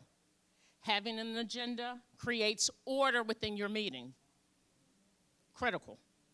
This afternoon after lunch, we're going to get into the website, and that's when I'm going to have more details. I'm going to actually walk us through one, setting up one. But in the meantime, I want you to think about what information would you like to share on the website? What information do you think is important? Yeah. Break time. We're shifting things around a little bit, but we're going to get everything covered. I'm going to shift to fundraising for resident councils, grants and resource developments. Got to raise some money, resident council. And then we're going to talk a little bit about a healthy program for seniors, the NANA project that I mentioned yesterday. So if you look at the bullets there, I'm not going to touch on each of them, but we'll select several of them to emphasize. As resident councils go after grants, collaborate with resident services on the writing of the grants. And grants are, for the most part, electronic applications today. In the old days, you would write a proposal, could submit a proposal anytime, and would get a reply saying accepted, rejected. And it went from that to, if you wanted to apply for a grant, you had to write a one-page letter summarizing what you want funded. It couldn't be more than one page. And I tell you, if you had one word on a second page, that letter went in the trash can. So whatever the instructions are, we have to follow them. There are no exceptions. And you can't argue with them that that's not fair, that this process should be different. People with the money can create the procedures and standards they expect to be followed if you utilize their money and if they fund you. But collaborate, work closely with the Office of Resident Services in preparing your grant applications. Don't forget about the opportunity to seek funding from major foundations. Now you have to do your research. Visit the foundation's website, and that those websites will tell you what their programmatic focus is. If they don't focus on children and youth, don't send them an application on children and youth. Some deal with that population, others deal with older individuals, some deal with health, others with workforce development, some with education, some with mental health, some with, and the list goes on and on and on. Do your research to be crystal clear with what that foundation funds.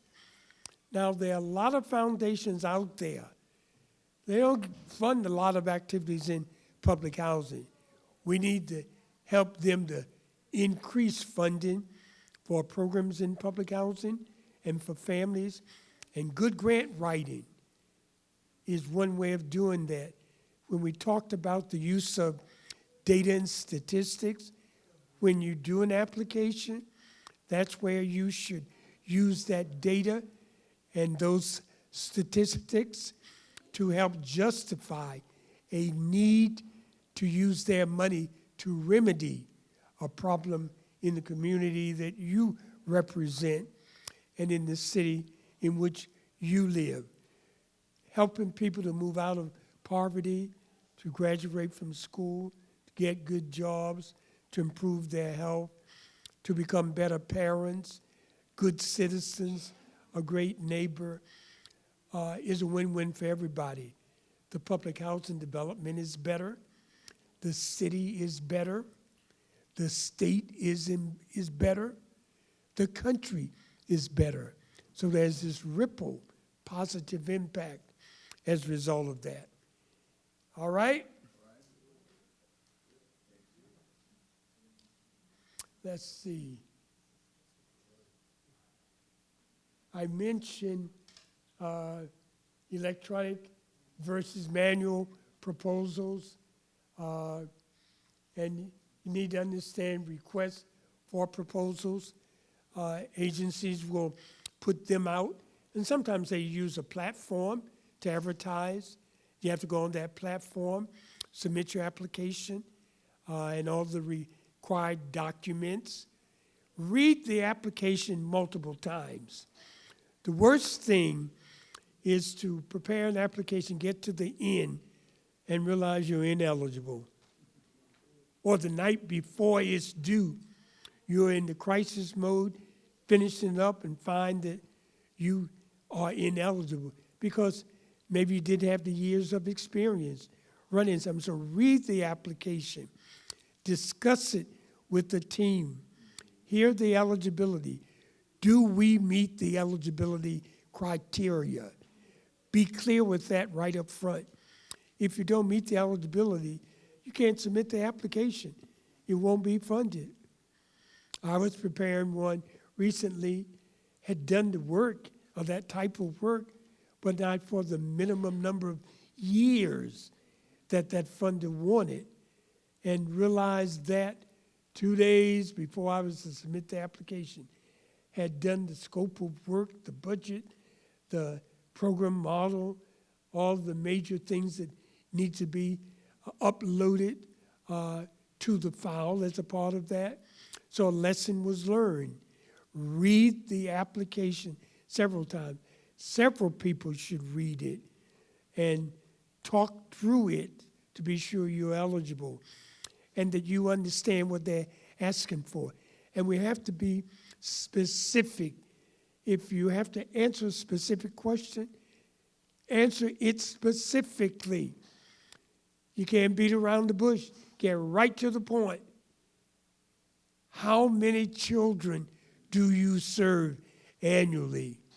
Don't say that we serve children from all of our given developments and they're from households where the annual income is less than $30,000 a year, and they attend 2 major schools within walking distance of development. Did you answer the question? No. How many children do you serve? 100 a year, that's all. They could care an iota about all that other stuff. They want to know if you have a track record of serving numbers of children that you're going to now ask that foundation to give you some money to move forward with. Any questions about that? Microphone, please.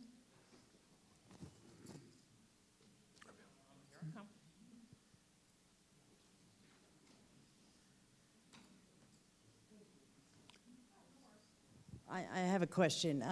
When you submit this application to these businesses, I was told that there is actually some kind of format or application that when you submit this, if you don't have certain words that stand out, like it's a program, then they'll just boot it out and not talk to you. You have to have certain criteria, words, and everything. That's where the writers come in. It has to be really professional. Because I know Resume has programs like that. I wonder if they do too. Do they? I don't know. They do. They don't. Oh, that's good to know. Here's what I can say. An application will tell you the criteria used to evaluate, and you get points. There may be 7 criteria, and each one will have a maximum number of points. It'll tell you what your application must do in order to receive maximum points. But we also want to use language that is being used in dealing with that problem. That's where your research and reports and analyses help you out. You read a report that refers to the problem as mental health, not what's the old description we used to use.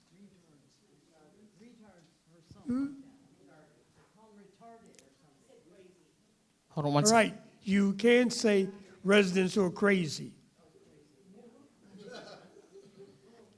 Residents who are challenged by mental health concerns, faced with, but the word mental health, you can't say who have mental problems.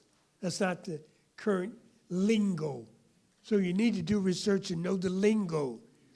The worst thing is for you to get some money, start describing something inconsistent with what the rest of the nation is saying.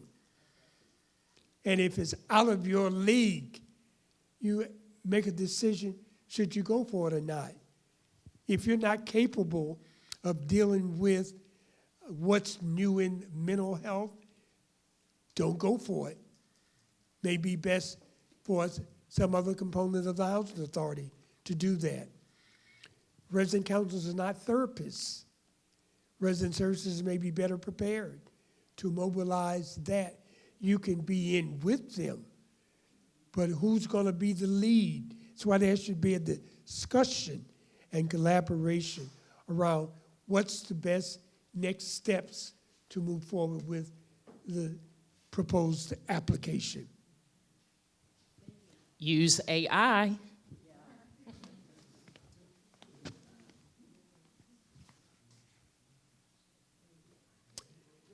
And it's so important to keep your stakeholders informed. You let all of those who work with you know that you're submitting an application. You might need a letter of support from them. They may even ask you to write the letter of support and create 10 templates. You can't have one letter that gets retyped with 10 different names on it saying, I recommend the Cocoa Lane Resident Council. It's a great resident association. They work wonderfully with residents and have served faithfully for the past 20 years. Everybody can't say that. And you need to create letters that speak to what you have done, who the leadership is, your capacity to run things and to help people.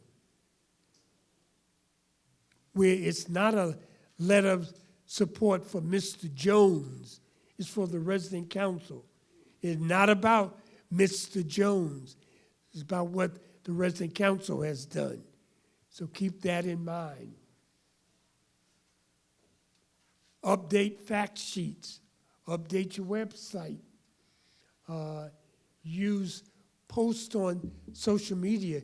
And here's sometimes where adolescents can help you. They're good with putting stuff on Instagram and Facebook and all of that. What's the other thing called? TikTok. What's the other one? Twitter. X. All of them. Use them all. Get the word out there. People sit up all night visiting the website, finding places to give their money to. And the only way you can get some of this money is to be identified through those given sources. You can't say, I don't have time to post on Facebook. Yes, you do if you want their money. Photographs, testimonials, all of those things are good. A fact sheet, send that fact sheet out to all your supporters.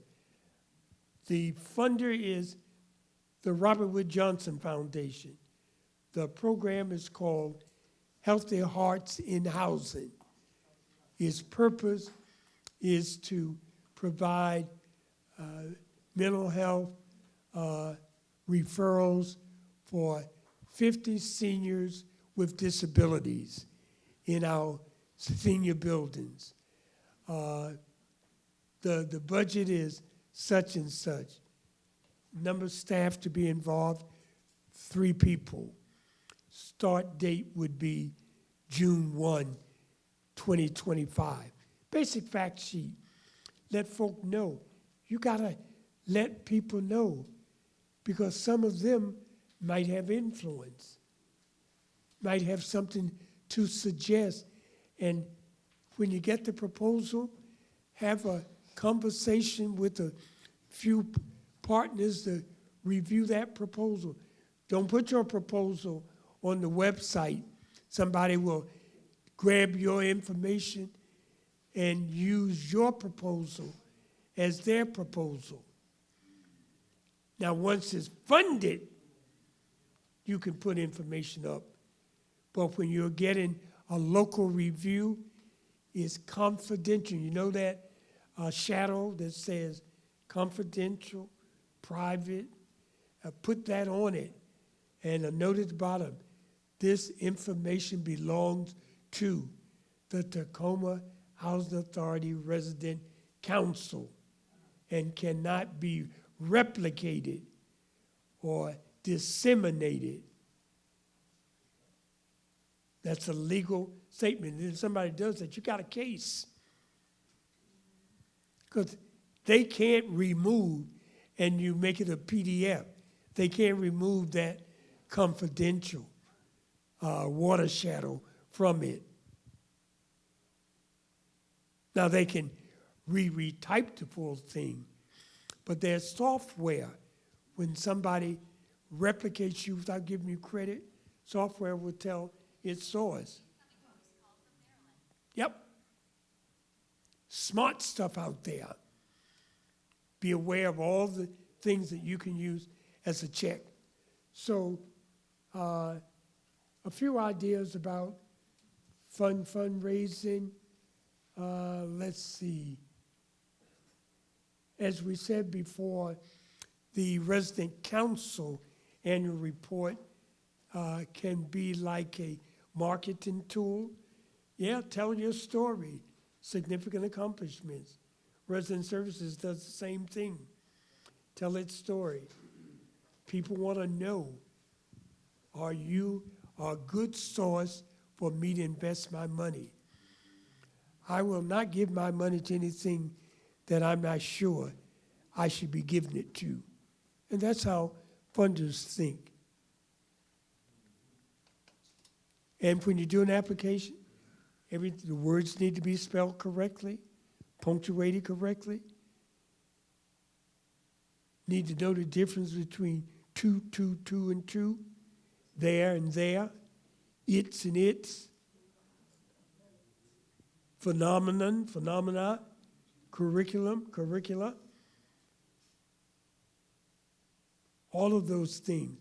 And have it proofed before it's uploaded and sent. Proofed, and if need be, have corrections made.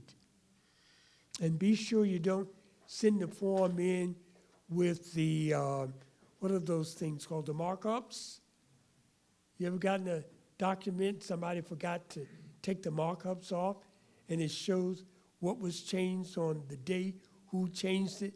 That's not the final. And be sure when you save things, I put a date on them. And as you save something that's been improved, get rid of the old one so you won't get confused.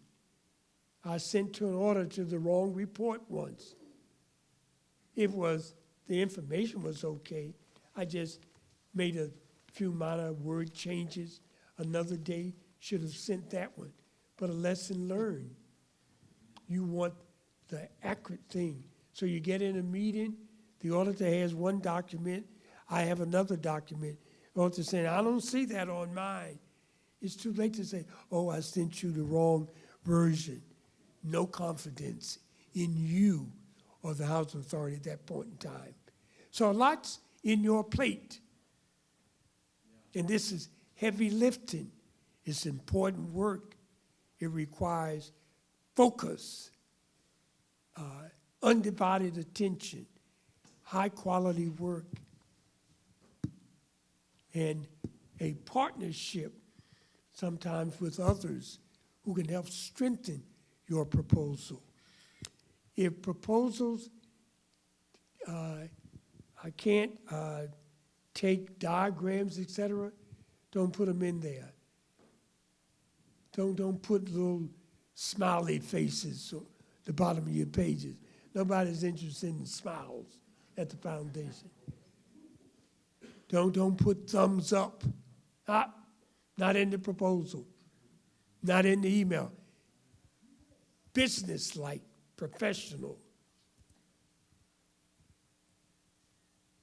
And don't use text language in your descriptions. It is no LOL. And that means a lot of things. First, it was only laughing out loud. Then it became lots of love. Depends on who these things are coming from. But don't put them in your grant applications and proposals. You may lose on the basis of that. Anything you want to ask me generally about fundraising for resident councils and grants? Yep. Do you have an example of grants that you've applied for that are on your website? No, because I tend to take them down after change the website so frequently. But you can Google grant applications and many will pop up. Let's see, some of the state agencies have a database of all the grants that are submitted to them, but you just find how to retrieve them. And even if they don't give you the full grant, we'll give you a synopsis. But we have to learn to write our grants. We just have to learn to write them. And once you do one, and not being funded doesn't mean it was a bad grant. More people applied than they have funds. They rank them, and they decide we may give one per region of the country, and you're in a region where 20 great applications came. They selected maybe one that's less money or more money or serve more for your particular region. But don't give up because you get that letter that says, "We regret to inform you." When I open the letter, I can tell by the length of it whether you got it or not. Yes. And think about becoming a 501c3 organization as well. 501c3, nonprofit. Then you don't pay federal income taxes. And you also need to have a state exemption. You won't pay state taxes equally as well. Because if you get a grant, you have to do a 990 every year or file taxes, and unless you're a nonprofit, you have to pay taxes on the grant money that you get. You want to avoid paying the taxes. So you have to become a 501c3 tax exempt organization as determined by the Internal Revenue Service. And the application is a 20-page document that costs about $200 a file these days.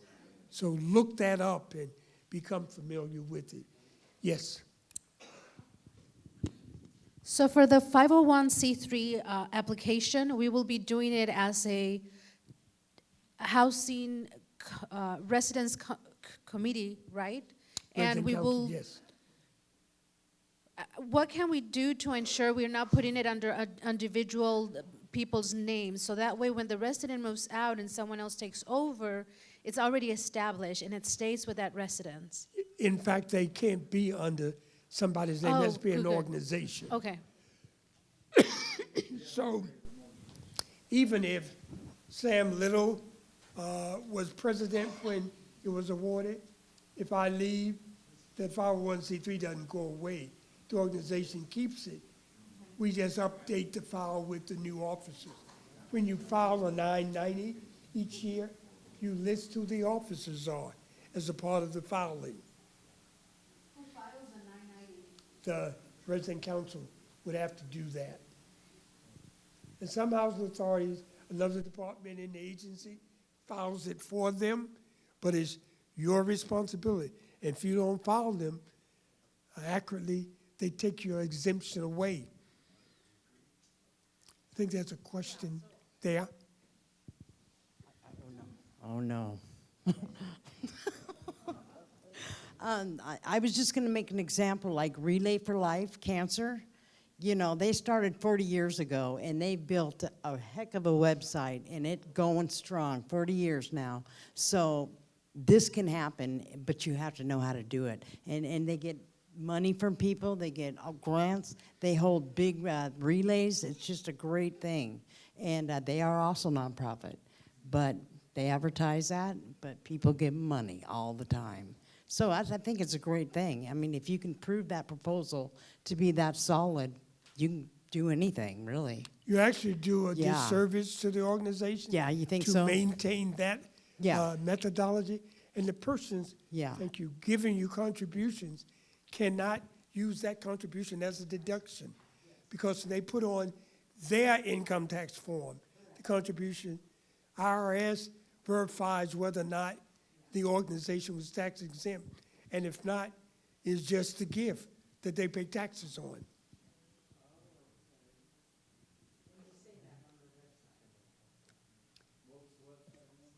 So be real clear about that. There are situations where contributions are made to the resident council, and the resident council is not 501c3. It's okay to do that, but the contributor can't use that as a tax deductible contribution. And the resident council treats it as income, not as a contribution, because it's not tax deductible and have to pay taxes on that contribution. Those are the two unique situations created by that. All right? And it's important to know that. Google, when you get a chance, 501c3 eligibility. Pull the application up. See what it's asking you to provide. And you have to give budget information for 2 or 3 years of your organization. Now, some folk will create fictitious information about budget. You submit that to the IRS, then you end up getting an audit because they verify that stuff. Tell the truth.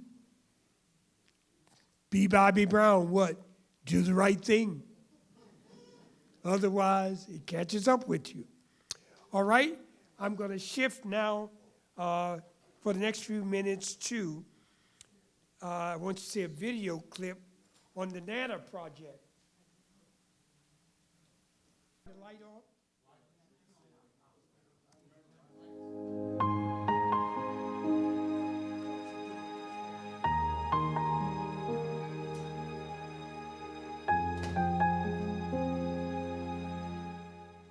Every 6 minutes, a woman is diagnosed with a gynecologic cancer.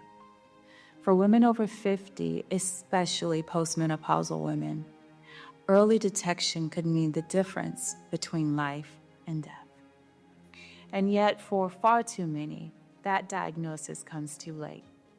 In 2010, I lost my Nana, Merlise Yvonne McIntosh Henderson, to endometrial cancer.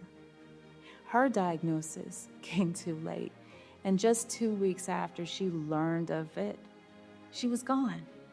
Her death shattered me, and yet from those shattered pieces and heartbreak, I founded Project Nana in 2012.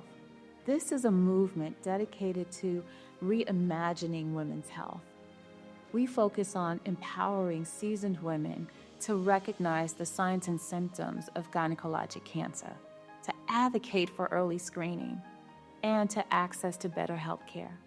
Through education, peer support, and advocacy, we train women to be their own health advocate, helping not only them, but others to catch cancers like ovarian and endometrial cancer before it's too late.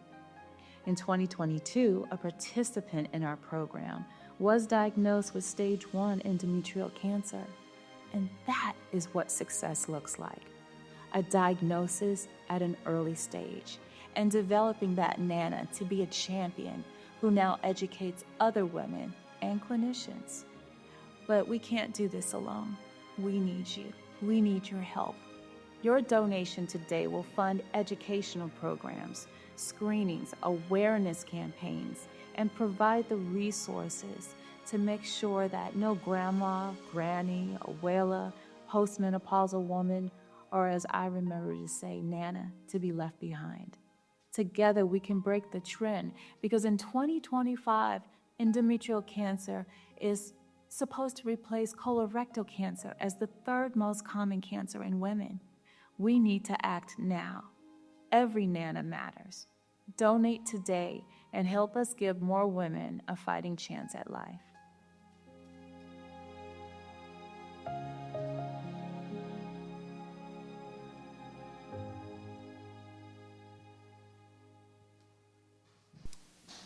Here's a project. And let me backtrack. Vanessa trained with me in not Columbus. What's on the other side of Chicago? A lot. Where Michael Jackson grew up. Indiana. Indiana. And what city is that?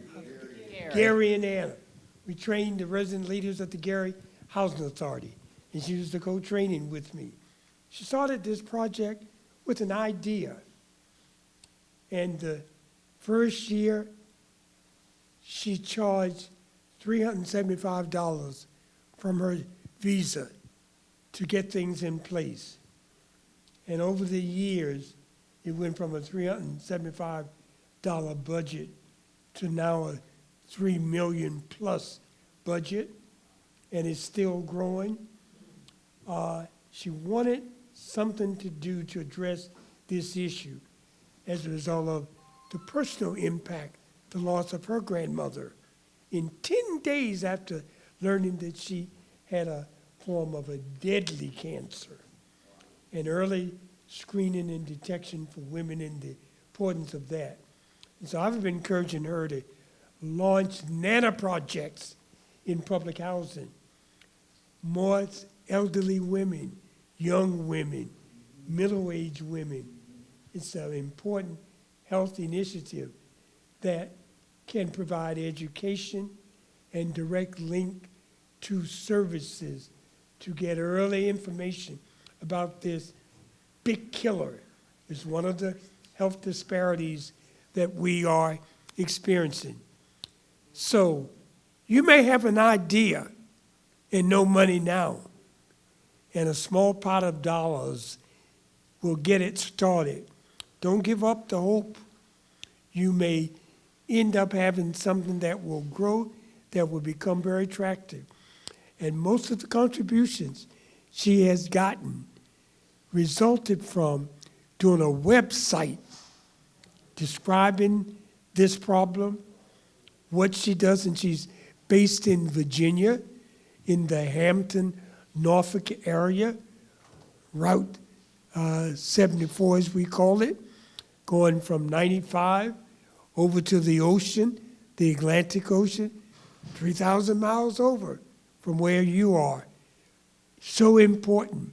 We got to do something to address big killers of families in public housing. Cancer for women, that form of cancer or those forms of cancer. Prostate cancer for men. What about if there's a Project Papa? There's a Project Nana, could be a Project Papa. Certain health situations that young women, young men, adolescents face, and we lose them. So we need to be aware and do some research on what can we do as resident councils to improve the health status of our families, the health status of our families. Wouldn't it be wonderful to go to more birthday parties a year than the funerals? Wouldn't it be wonderful to go to more birthday parties than have to visit individuals in the hospital, in the ICU unit, or in a portion of the hospital where they're restricted and the prognosis doesn't look good? Education, engagement, empowerment. How do we empower our residents to look at their health status and give it attention? How do we become more focused on quality of health and change our lifestyles and habits to preserve wellness and healthy living? And it may mean we have to throw the salt shaker away. I throw it away.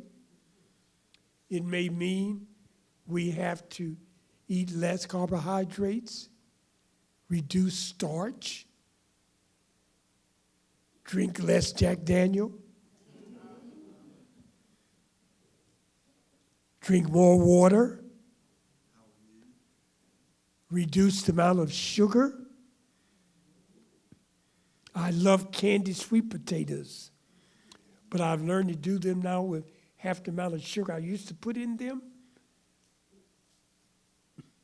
I can eat a baked potato without the sour cream and a half a stick of butter. You put a little bit, but we learn to modify things. The exercise, you sit at the desk all day long on the computer and your legs don't get exercise and fluid builds up in the body.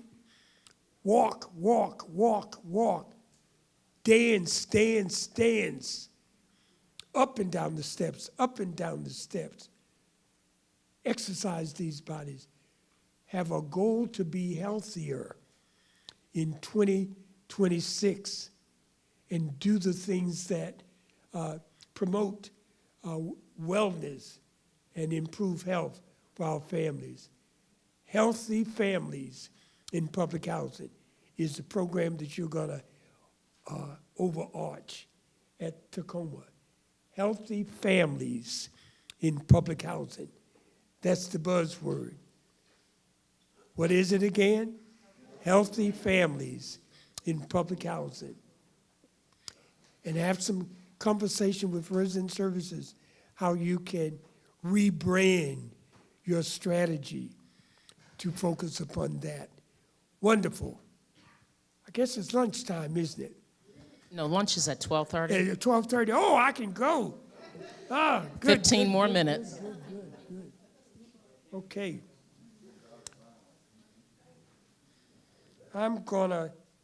We didn't do the passion projects, did we, No, this morning? no. Okay. I knew I was saving something. Oh.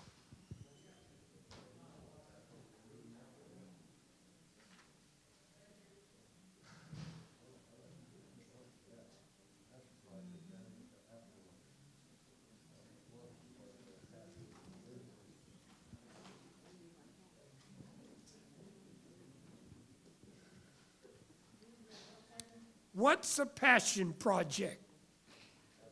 What's a passion project? Anyone? Okay, we have one back here. It's like crafting something you love for somebody else. Perfect. Something you love that helps somebody else. Okay, we have another one. It's seeing a need in the community and filling it through community service. Precisely. Anybody Other comments? And passion projects don't cost any money to do. Now, I've listed a few examples of passion projects, and we're going to build upon this list during this discussion. Solicit school supplies for children. Yeah, you can get corporations and groups in the community to help your resident council provide school supplies for kids, paper, notebooks, and all those things that are supplies on the list that the teacher will give students that they need to have their parents purchase to be able to do well in school. That can be a project, a passion project of the resident council. We sometimes put all of our energies on helping kids in trouble who have problems and forget about kids who, in spite of the odds, do exceedingly well. What about a passion project at the end of the semester that provides a small gift card to students that make the honor roll, have perfect attendance? That's motivational. That's inspirational. Groups will fund that. Dads will fund it. Men will fund it. Nonprofits will fund it. Some of the foundations will. So find ways to get funding for that. The resident council doesn't have to use any of this money. It can't use tenant participation funds to pay for those gift cards. But that's a good project to do. Question? On the passion project, are we doing that as a nonprofit organization or our? Yes. And even the housing authority is nonprofit too. So they may want to make a contribution to the housing authority then will pass it to the designated resident council. They have an option. Create a reading club for housebound residents. Some residents don't get out of their units would love to have those who read well to come in and start a book. You know, I listen to audio books driving up and down the highway, but another option would be for adolescents to come in, sit a half an hour with Miss Jones, who's confined to her unit, and they started reading The Happy Life of San Wingo, and they're now on chapter 3. And to listen and talk about that, to imagine that experience that's being read to you is a wonderful stimulation for the mind. A reading club. Comment. Here we go. I don't have a comment, but I have a question. Sure. Do you have any advice on how to get people out that don't want to get out? Because in my building, I have a lot of people have signs on their doors, do not disturb. And I've asked them even to get a buddy, you know, in case if something happens. But I can't get some of the people out. Increasingly, as people age, they want to isolate themselves, and isolation is a big killer. We have to help. We can't make somebody come out, but we have conversation with them about being active with others and to make a commitment. I'm coming to get you, Miss Shirley, on Thursday at 3 o'clock. We're bringing you down to the community room. We're going to do such and such. It's so important to me. You would make me so happy to come. I'm going to get there half an hour early. Might have to help you get dressed, put a little lipstick on, and we're going to roll you down. And you know what? Eventually, she may say no first couple of times. You keep harassing her. You keep harassing her. She eventually will yield to your temptation. But we have to do as much as we can, get people out of isolated situations. They are lonely, and loneliness kills you, makes you sad, makes you angry, makes you bitter. They are negative consequences. All right? Comment. I have a comment and suggestion to the comment that was just made. Is that okay? For someone who's just don't want to be bothered and don't want to go along, right? Part of it, we can't give up on people, but we also have to respect boundaries. But it just popped an idea for me, right? Like if you do create events, and if you do highlights and you post them where they're visible in common areas, right? Like the hall, the elevator, the stairs, the main entrance, then that could also motivate them a little bit more. Once they start seeing it like, oh, people are going, oh, they seem like they're smiling in this picture, perhaps that will motivate them a little bit more to at least give it a try. Thank you for that comment. Very important. A lot of time it's not just isolation. It can be the living surroundings, period, that they may not want to come out and be in. You know what I'm saying? Or dealing with the tenants, you know, like we were talking earlier, the buddy system. You don't just have to just stop by to visit with them. Just stop by and knock on the door. I'm just checking on you, just making sure you're good in there. You know, that makes people feel like, okay, at least somebody in the building care. You don't got to see their face. Just knock on the door and hear them through the door. I'm not old. I isolate all the time. You cannot come to my apartment if you do not call my phone. You can be at my door. I will be looking at you. If you do not call my phone, you're not getting in.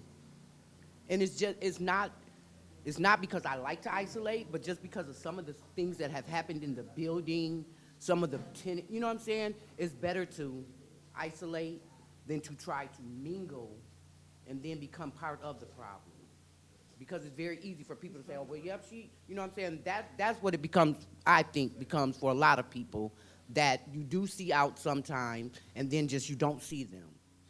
But you know, you're correct. You're correct, and we could have a debate about this. There are nays and yays, but here's one thing to think about. There are many families in our community who have no relatives. Nobody visits them Nobody picks them up on Mother's Day, Christmas, or Easter to come to dinner, Thanksgiving. They don't go to worship. They're not a member of a club. There's not a particular resident that's my girlfriend that they chit-chat with. They may not even have a telephone. So if you're not careful, you're in a 2-unit apartment or 3-unit apartment week after week after week after week. You won't open the window. You won't go on the balcony. The air quality may be against your allergies. So there are circumstances we want to improve. We want to help people to be happy. So sometimes getting them to change the way that they operate. And our buildings have concerns about safety.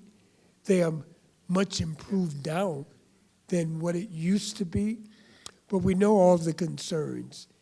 And some folk will make a decision they don't want. We can't make them participate, but we can go the extra mile to try to accommodate them. And sometimes that extra mile causes one to change.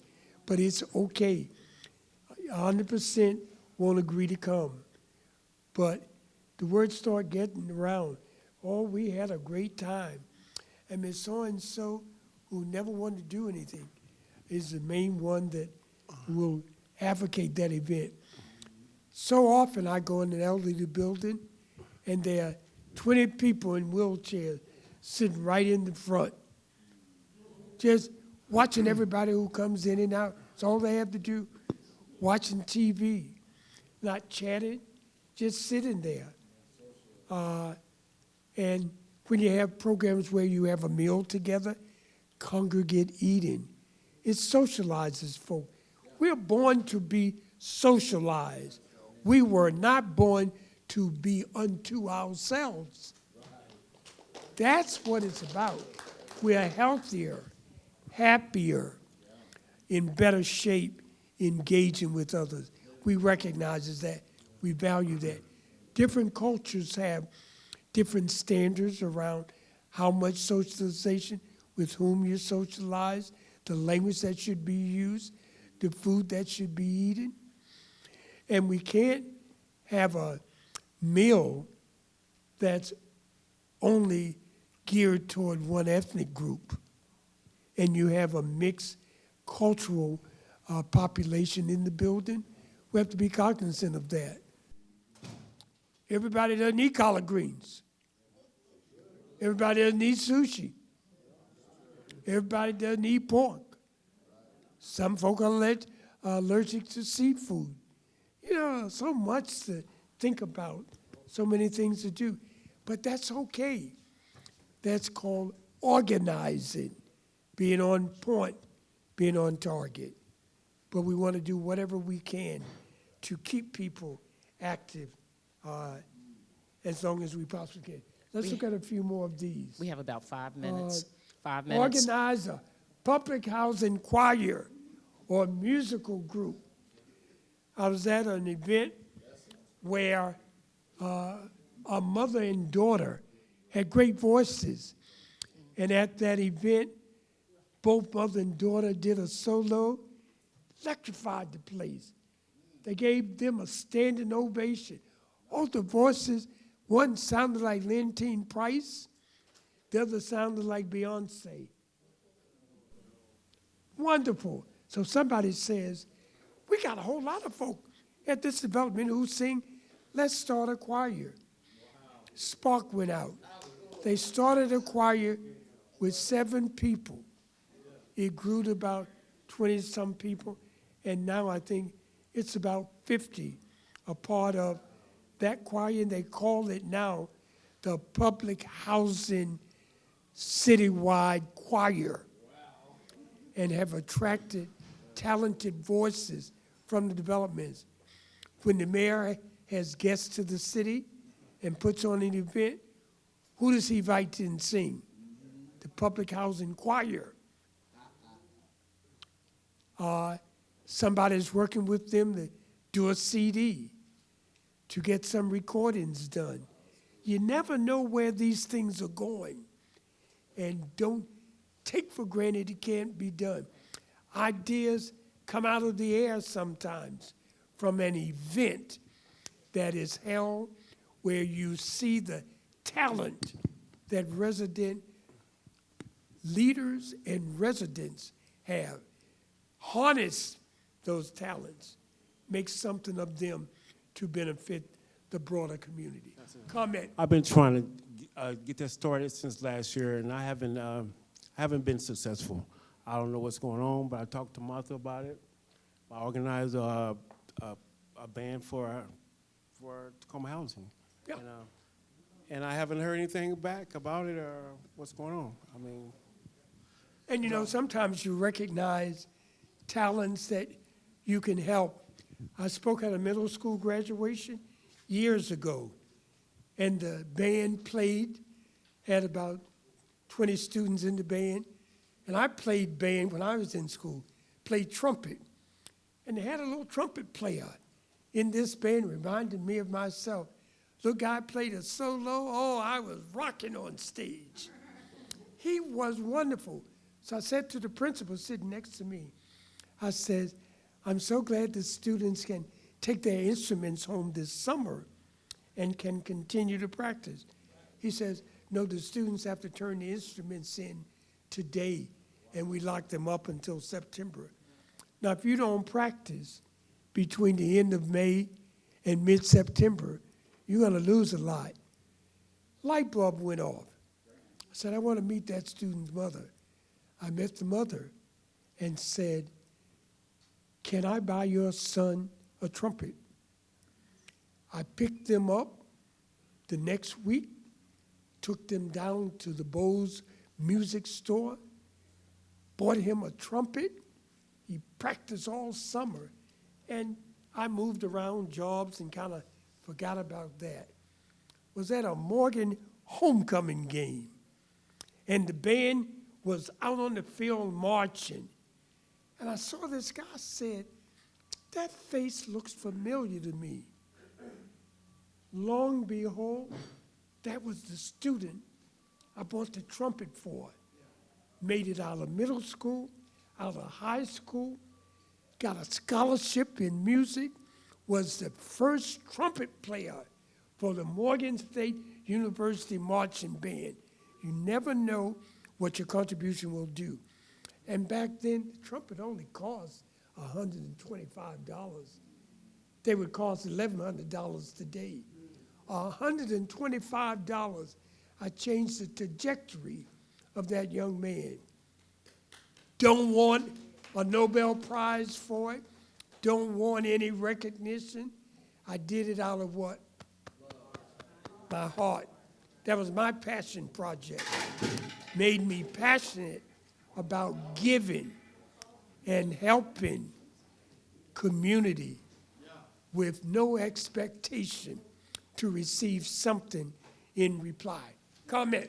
Now, for an example, We'll hit. if you wanted to help establish that in the community, could you do a grant for that too?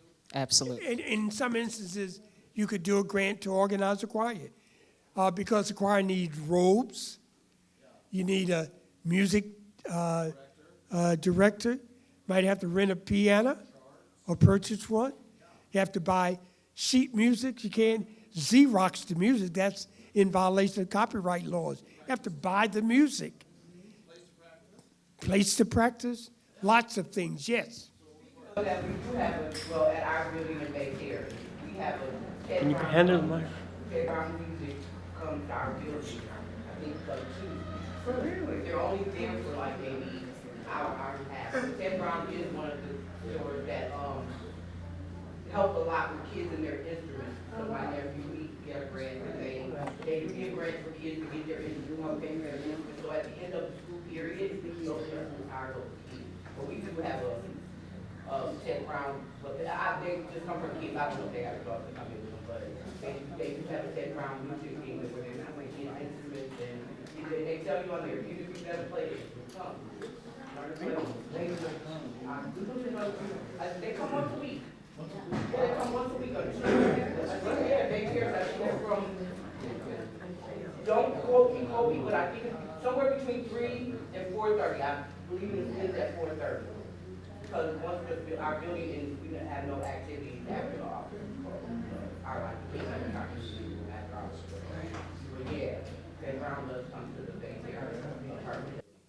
But lots of ideas come from meetings where you identify talent, and we should try to take advantage of that and use it as a programmatic new direction that we can go, as something that we can do to help community. And mothers and dads love seeing their children perform, and the children love to perform. Oh, it makes you cry to see the talent that's out there, those that can sing. We see these talent shows, and there are more talent in public housing than Yes, you would it is. ever think. Senator Raphael Warnock, where did he grow up? In public housing in Savannah, Georgia. Samuel B. Little, where did he grow up? Next door to public housing in Baltimore, Maryland. You can think of others, well-known, not so known. Where did they grow up? Public housing athletes, politicians, preachers, school teachers, physicians. Benjamin Carson, who was HUD secretary and a brain surgeon at Johns Hopkins Hospital. Where did he get his genesis? In public housing. Makes a big difference. All right? Lunchtime. Are we at 12 already? 12:30? We are. Think we got about 5 more minutes? Okay. They're then, ready you for us. Well, continue to look at this list. If we want to pick it back up after lunch, we will do so. But I will let you take a break, and lunch treats are on me. I want you to know that. I got up early this morning to prepare everything, so enjoy. We are going to talk about websites. By way of hands, tell me information that you should have on your website. And Ms. Sinette will write them down for us on the board. When you think about a website, what information should you have?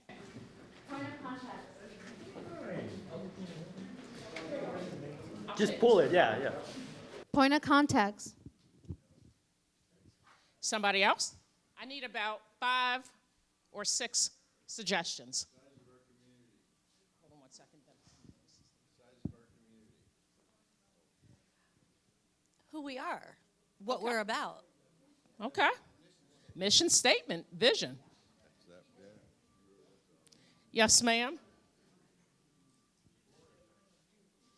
Did you have something to say? Okay, mission statement, vision. Anybody else? Minutes. Minutes.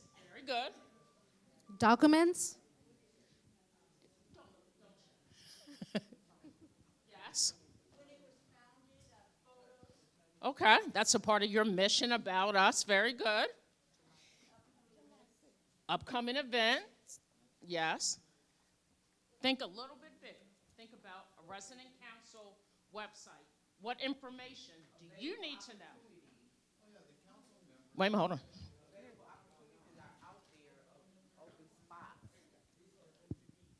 Available opportunities that are out there, resources, all that kind of stuff. Available opportunities, resources. Testimony. Very good. Our partners. Partners, very important. Coming events, calendar.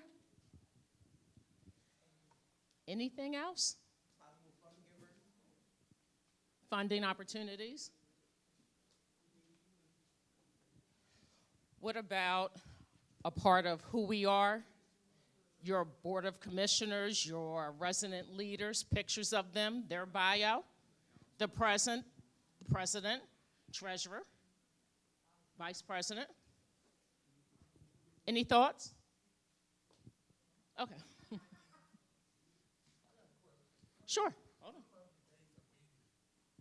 Excellent. We talked about earlier.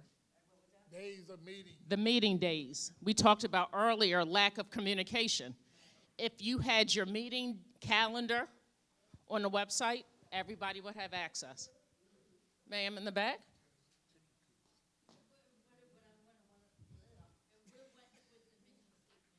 Okay. Okay. Very good. Awesome. That is good. FAQs, questions, answers, basic information. Affiliation, yes. Does anybody have any background with creating a website? Okay. So I'm going to share with you at least two website platforms I use to build free websites. There are quite a few. Actually, while we're going through this project or this activity, I need somebody to use AI and type in 5 free website platforms and tell me what you think, what you come up with. 5 free, because we want to be free, if we can, websites, platforms.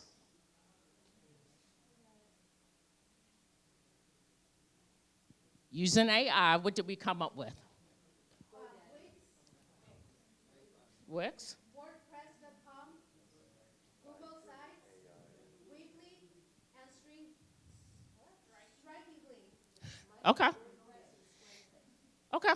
Now, one website I use, Wix, and I'm going to put it on black in the board. Wix.com.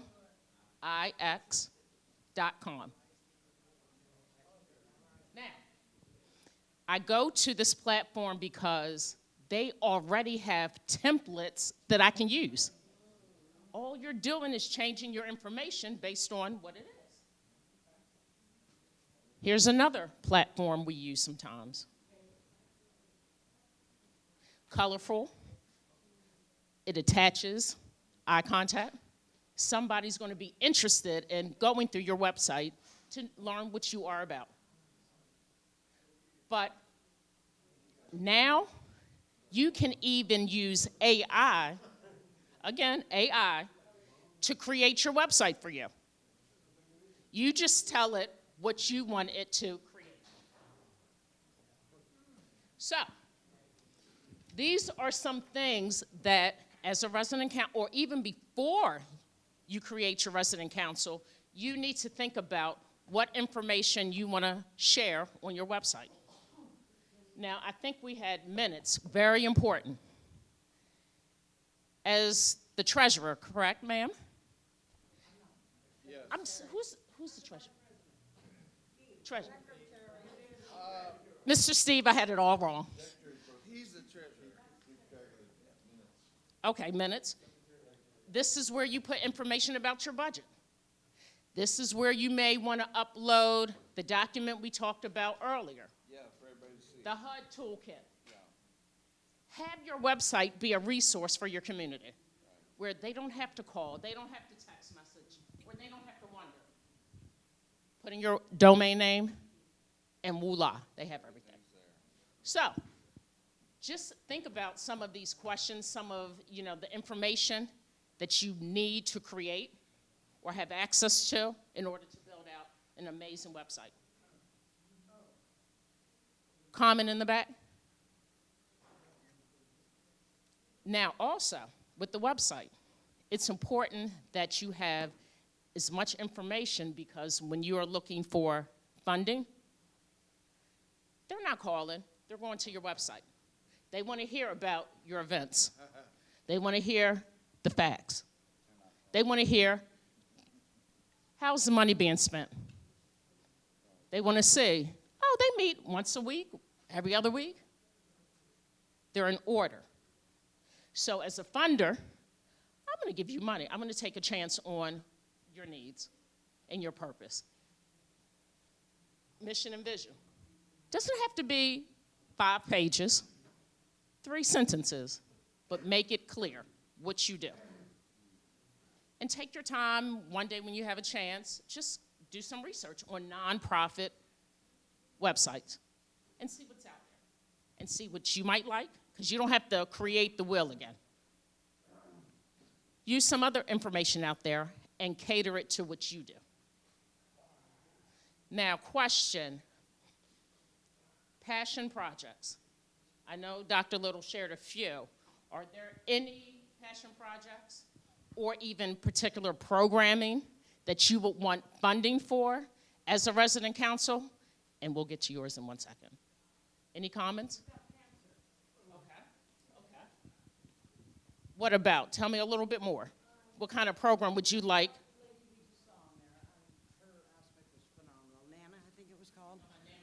Or even, like I said before, a Relay for Life for cancer. A lot of people participate in that, and they have a great platform. So, yeah, it's got to be something powerful and some good statement right out of the gate. Otherwise, they're not going to continue, for sure.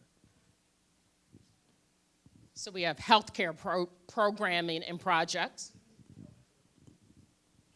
Maybe something catered for women going through menopause, because they have to deal with a lot of changes, and that impacts mental health. Absolutely. Mental health is huge, huge. Anything, Mr. Billy? Yes, ma'am.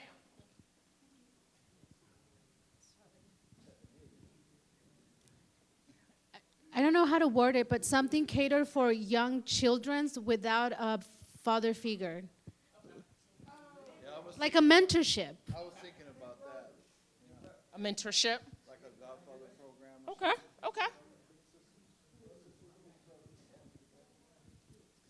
Adult literacy for orphans that need just more education and, to keep them hopeful in life.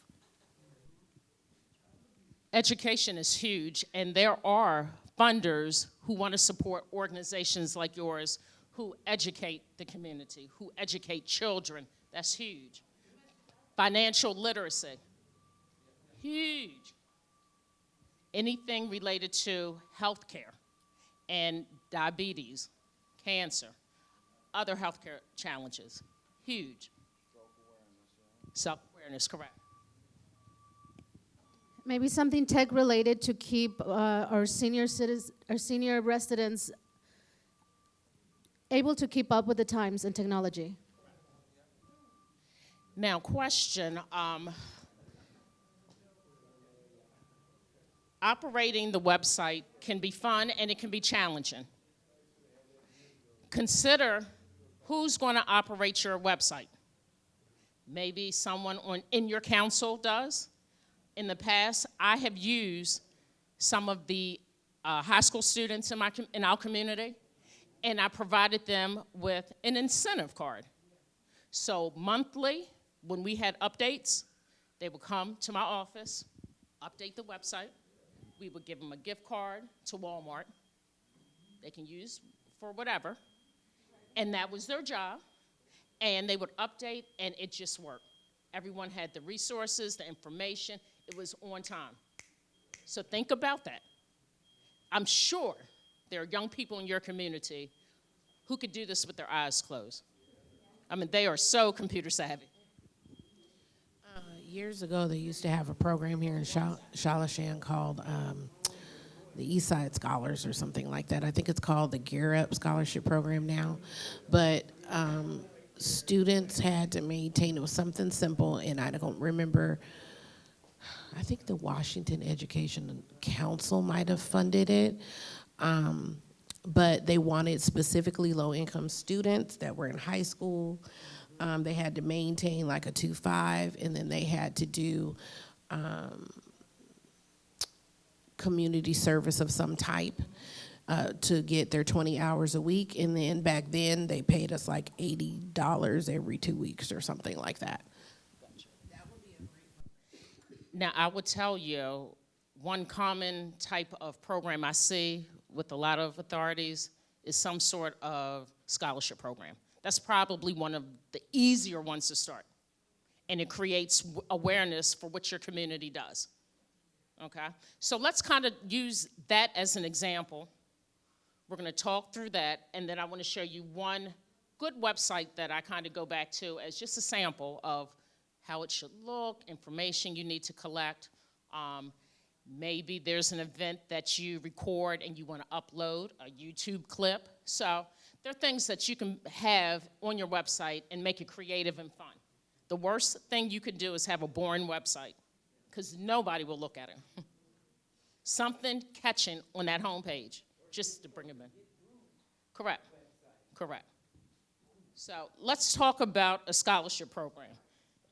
Somebody share with me a scholarship program that you've heard of, worked with, given money to, or you know someone who has received funding from one. So a lot of the African NPHC, which are the African American sororities and fraternities, have scholarships that they give to students. They also have scholarships that they give to graduate students and people who are currently in college. Sigma Gamma Rho gave me a $500 book scholarship. And there are different types of scholarships. So when you're thinking about what type, make sure you're clear. Book scholarship, computer scholarship, whatever that scholarship may be. And you have to be detailed as you're creating this type of scholarship funding or looking for dollars for this scholarship. Yes, ma'am? Here we go.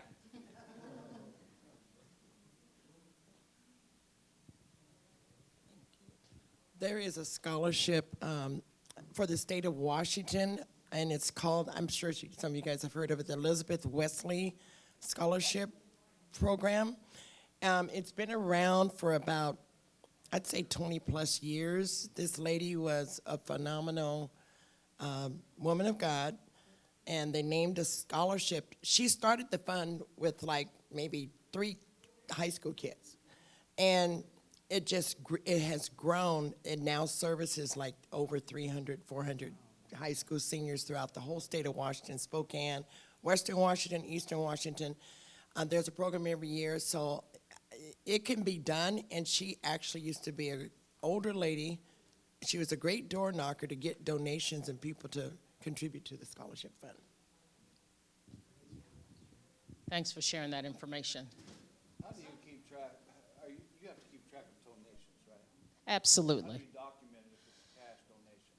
Okay, so there's so many software options that you have available. I'll let you go in 1 second.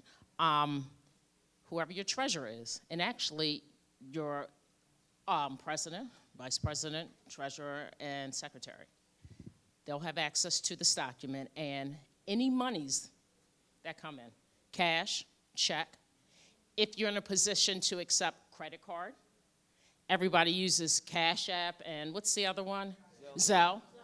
Like, you have to be able to, when that money comes in, I would give a receipt to Miss Brown. I'm sorry, and I know that's not your name, but Miss Brown, she donated $200 to the scholarship fund. Here's her receipt, and now we have documentation for our records. That's critical. And that's probably one of the most important things you can set up as a nonprofit is tracking your money. Because then when you go look for funding, you can just go back to that document and say, oh, we collected $50,000 this year for scholarship funds. It makes it efficient, and you look good as a housing authority or a resident council. That's great. So talking about money and how to keep up with the money, do we end up getting like an account for our 501c3? And also, how do we prevent for people that do have access to not misuse that? Just in my experience, the nonprofit, the board I sit on, we have a bank account with 2 banks. I think Dr. Little may have mentioned that. 2 signers for checks. And I like to do checks because I like making a copy front and back. But everyone wants to use Cash App now. And in the past, sometimes we don't even accept Cash App. We accept cash donations. We really try to get away from cash donations because sometimes that's when the money goes in somebody else's pocket or in their bag. But setting up 2 banking accounts, you have your checking, which you can use for your operation, your events that you have, and you need to buy food and other incidentals. Then you have another account, which will house your scholarship fund. So what we have done is, based on each fund that we have a separate bank account, so that there is no mixing of the money anywhere. And there's always, I cannot pull money unless I have my co-partner sign off on it. I can't even withdraw money. And in fact, in my bylaws, I have that we can't even use an ATM machine, because you don't have an ATM machine right here. And that's amazing. Yeah, that's amazing. I'm so impressed with that. Totally impressed with that. Uh-huh. Correct. And usually, I'm going to tell you the truth, we got a credit card. So we use the credit card for everything, and it's easy to track everything. We don't withdraw cash. That's really a no-no. Or at least that's how we practice, no cash. A credit card, it's not a big amount, but it's enough to do what we need to do. Now, my question is, okay, you know how they say the funds don't roll over, but when you separate into the scholarship, does they take back from the scholarship money that you have sitting there that you didn't, say you don't get a scholarship, you know what I'm saying? So does that scholarship fund money still stay there, or does HUD take that back from you? Good question. Did everyone hear the question? Okay. Those funds, they are yours. That has nothing to do with HUD. So if I got money today for a scholarship fund, it might be 2 years, because we don't have any kids who fit the eligibility to get that scholarship. So there's no time lapse. No timeline. When that money comes, or any type of funding that comes. Now, you do have to be careful, because some funders want you to use that money in a period of time. A little bit of all that, yes. Correct. So you have to use that money. You got to make it work and figure it out. Or else they can request you send it back. And if you don't have that documentation showing how you spent it, run me a check. Any other questions? Yes, ma'am. Just a comment. So,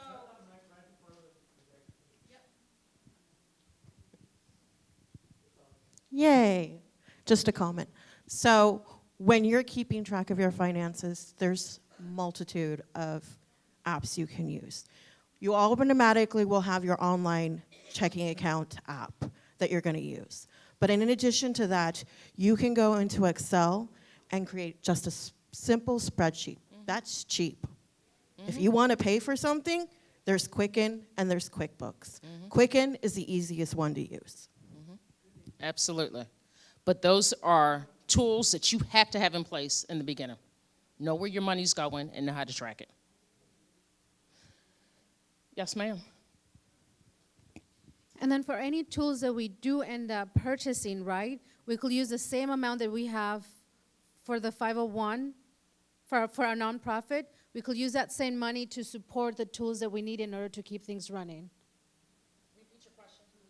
Okay, so for instance, let's say I use one of the apps that you mentioned, and there's a monthly fee. I could use the money that we receive as a nonprofit, or it could be, I don't know how it works with nonprofits, to be honest. But I could use it to maintain it, right? Let me share something about that. So we go after funding each year to support our operation. Operation funded. Website, telephone, email, like, you'll be surprised, expenses, and it adds up, okay? Out of those funds, that's what you use for that website. That's what you use for the accountant. Operational expense. It will be treated as a personal company. Any expense. When you say company, share. You have your own business. Okay. Any expenses that you have for your business. Yes. That's a write-off. Right, but in a nonprofit, we don't write that off. Okay. You're only with your operational funds, I should say. Now, sometimes in your grants, you'll have a dollar amount that you can use or offset what your operation funding may be. Like moving forward, oftentimes when we write grants, we will always have transportation. Because you'd be surprised, it's expensive. Gas, oh my goodness. But those are things we don't think about, but we don't want that to come out of our operational account. We want somebody else to pay for it. But I need transportation so that I can do the scholarship fund, so I can go around the community and connecting with the youth, so that we can do the health care or, you know, the wellness programs as a community fair event. Okay. Right, exactly. Right, so there are some creative ways where you can gain access to those funds you need to operate your nonprofit, but the different programs. Scholarship fund. How many hands would like to see a scholarship fund as probably one of your first activities? Okay. What does that look like? Is that for your graduating seniors? Is that for? Okay, 1 second. For any age child on that aspect, because you have a lot of these kids that are in school that want to try to be in the music group, want to try to do some of the after school activities, but they cost. You don't have money for them. That's a scholarship for them to be able to go to camp, summer camp, you know, do anything like, you know, stuff like that. It doesn't just have to be someone that's trying to graduate. I have no kids that, mine are all, you know what I'm saying? I mean, even my grandkids are graduated. So, but it's still a good thing to have because I love being around kids, you know what I'm saying? Just any age kids, you have a lot of different activities that kids like to do. Like. Absolutely.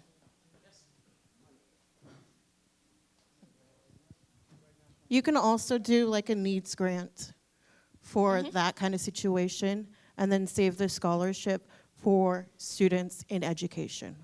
That is so an option. Both of them could work. I was the benefit of the Teach Grant, which is by Washington State Educators Association. What that basically did is on a quarterly basis of last year, it paid me so that I didn't have to worry about making money when I was doing my student teaching. Because I don't know how many of you know this, but student teachers, you're voluntold. You do not get paid. Any other type of scholarships that would interest the community with starting?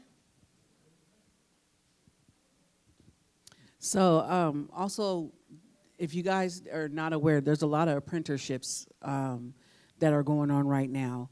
And the apprenticeships actually help you pay your bills while you're in class. Currently, I am in an apprenticeship to be a peer counselor, which is basically in the medical field. And actually, it's some of the medical unions that are currently in our state that are actually pushing the money to train you. I take a class 1 day a week for like 8 hours. It's on Zoom. It's a struggle. The struggle is real, okay? It is. Just technology, period, is a struggle sometimes for some of us, including myself, and I consider myself young. So those are definitely options because, again, you are having the opportunity to work in the field. You're getting some type of stipend for your bills to be paid. So that you're not, you know, because I currently work as well as I'm still attending school. And so the job that I work at, I am able to use as a internship for the hours that I'm required to become a certified peer counselor. But they also have nursing assistant. They have other medical fields that you can participate in and still pay your bills.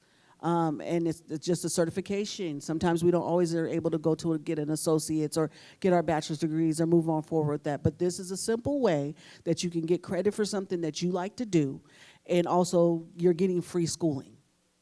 So the transcripts that you are able to use, you know what I'm saying, if you choose to transfer and actually go for your associates or your bachelor's, but definitely check into your I just said it, Jesus, I lost my train of thought. Apprenticeship, yeah, because it's definitely useful. and it definitely pays. I can actually write it down for you. Thanks for sharing. Any other thoughts about scholarships? Now here's a question for you. If you were looking for a music scholarship for young kids after school, let's brainstorm. Where might you look? What companies or corporations might you reach out to? And remember, music, young people, let's just say after school. Any instruments, stores that sells instruments, any already established like band, maybe for teachers, any supply stores for music supplies. National Football League. On a sports event, play. Music and things like that. They sponsor stuff like that. Really? NFL. Okay. Play 360, I think it's called, for the NFL. So you can also look at your local boys and girls clubs because they definitely do musical theater and they do things with music. But there's actually a free movie studio, There is a free music studio that's actually in the ECC, and it is open to the public. And so that's off of 56 and Portland Avenue. They have a brand new music studio that the kids come in. They learn about podcasting. Yes, the community center right there. They learn about podcasting. They learn about music in general. They also use the studio for their own studio time to do their own demos. Some of the kids actually come in and they're actually playing the instruments inside the actual music studio. So it's open to everybody, not just students. So I'm just saying anybody that is, forming and definitely are in deep musically and want to get their stuff on, recorded properly, is definitely open to everyone. You just got to look up ECC for like time. Metro Parks yeah. There's a lot of like the Boys and Girls Club is downstairs, and then there's also open. You know what I'm saying? But Metro Parks, Boys and Girls Club, collaboration with other partnerships, collaborative partnerships. There's even after-school programs that do formulate in your kids' schools right now that are doing music programs or some types of arts program, performing arts program, right now in your actual schools. So I'm just saying there is availability when it comes to music and arts. There is already stuff going on right now. Just giving you guys a heads up. And this is why it is so important to get your board in order, create that website, and create those partnerships. Because sometimes your partners, you have no idea, they'll give you the money for these events. They'll give you the money for the scholarships. They'll give you the money to do your programming because ultimately it helps them. They look good, but it's community-based. And that's what they want to do. Good thought? Yes, ma'am.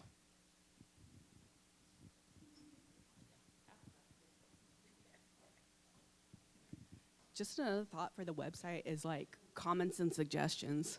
Yes. Feedback, comments, and suggestions.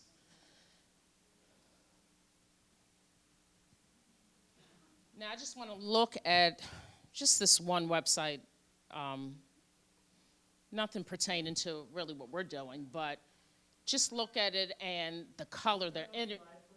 Oh, sure.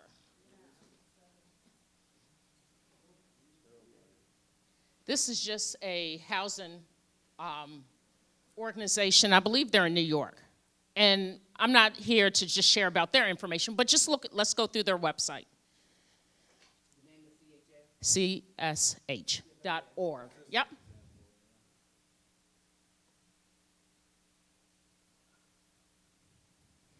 About them, their success. Real simple, nothing major. Pictures. Use pictures to tell your story. Use pictures of, if comfortable with, you, if you want to go on the website, an event. Today, we're going to take a picture at the end if you want to be a part of that. Those are things that go on that website. People are moving away from brochures, flyers, They're Googling, and they're going straight to your website.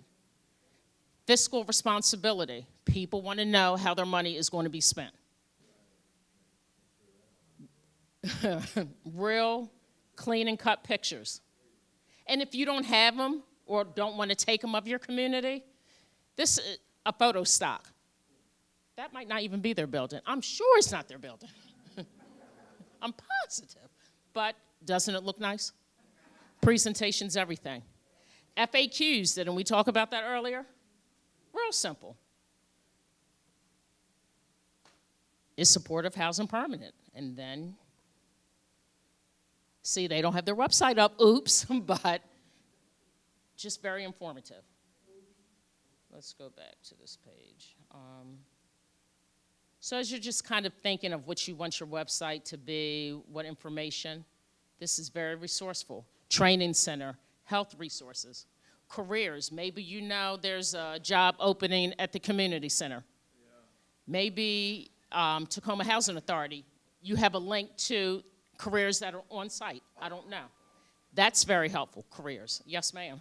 To get involved, we should have, how can we get more people to get involved? Okay. Hold on one second. Who we are.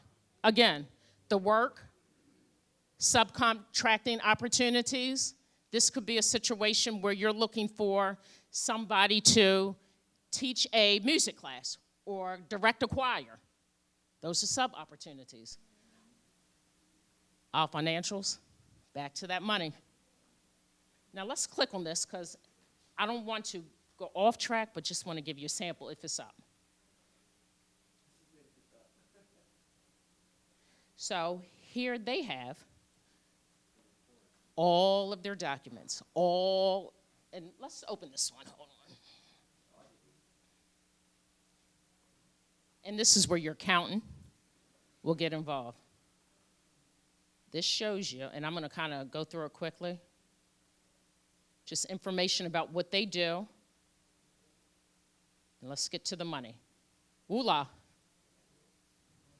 Now granted, I don't have 29 million in our nonprofit, but you can see, it's clear, it's clean.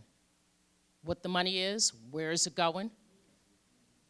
They have loans. You can see how much money they spend a year in loans, their assets, their liabilities. It's very clean and clear. And when a funder is looking to give you money, this is what they want to see. Now, will yours be as detailed and 44 pages? No. But you better have some numbers, okay? And as you can see, something very simple. Expenses, program services, management, fundraising. It's clear what comes in and comes out.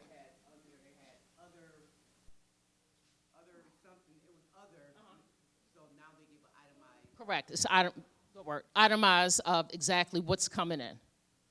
Okay. Any thoughts, comments, questions? Yes, ma'am. Yes. So, two things.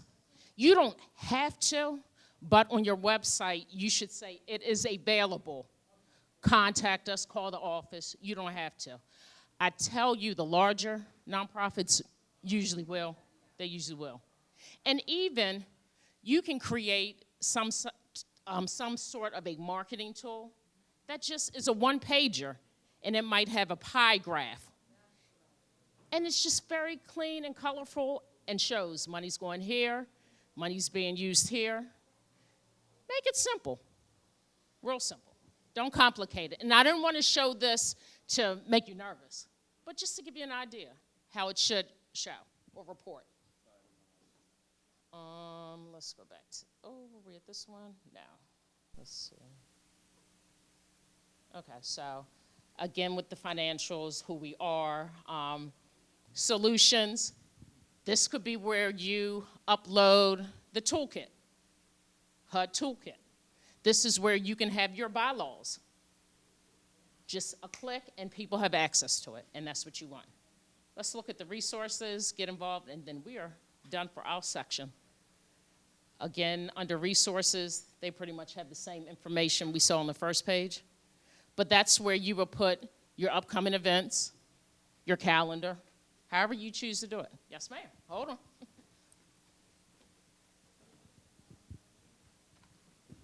Something that really stands out to me on their website is the donate button, because isn't that the whole point of the 501?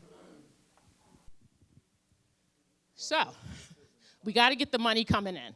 You never want to operate only having one source of income. That's personal and business, right? On the business side, donate. Let's look what their donate looks like, okay? Now, that is a nice picture, really nice. I will come to the website, click that donate button, whatever the options might be. Let's see what it is for them. Aha. Oh, 1,000, okay. Now, yours doesn't have to be this. I encourage you to at least have some of the numbers because it's easier to get. Maybe somebody wants to do it monthly or one time. And then right here, apply my donation. Let's see what they have as options. So, that is important. Where's that money going? Memorial Fund, keeping families together, or I'm sure some sort of a training, Speak UPI. Let's see if I can go down. Oh, Speak Up, oops. So it's clear where that money is going to. So when you need, as an officer, need to print information out about how the money is coming in, it's very clear. Questions, thoughts? Now, donate is very important. You definitely want to have that button on your website if you have nothing else. And then you're making money when you're not operating. And that's a win-win. You're making money in your sleep. You're making money for the nonprofit.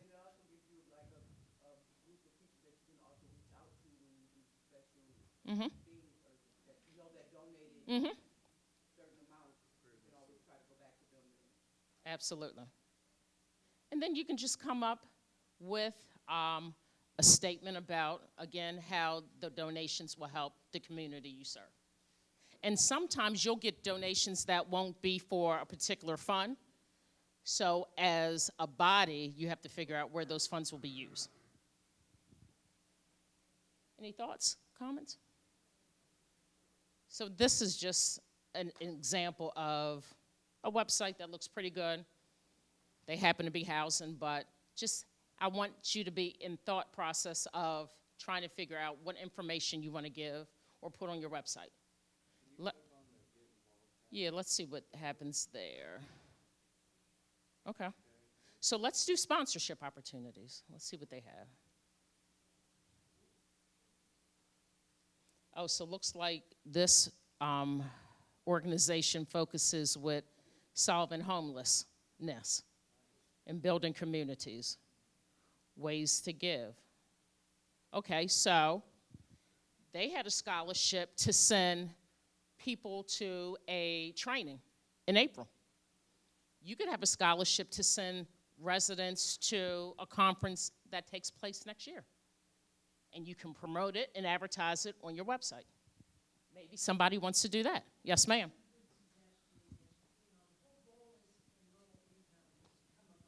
Mm-hmm. Okay. So you can actually on your website have pictures of residents who have come above, and promote that.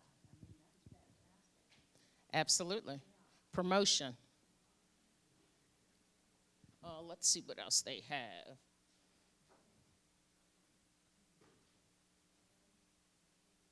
Now, just to give you an idea, in order to donate, if I were to donate to this particular fund, you sometimes want to give a funder incentives to donate to you. So, in this particular case, if me as an organization donated to the fund, what was it, training fund, I think it was? Yeah. Housing Summit. I would get recognized on their website, which for me, that looks great. That helps me, that can or could create other partnerships and opportunities. I could get free registration for a few of my staff members to attend that conference. Social media, I would get recognized on my, Facebook, give me something else, Twitter, Instagram, those good things. So my company's logo will be placed on their website as a partner. So those are things that you can use to incentivize somebody to partner with you or to give funding to you. Got to be creative and think outside of the box.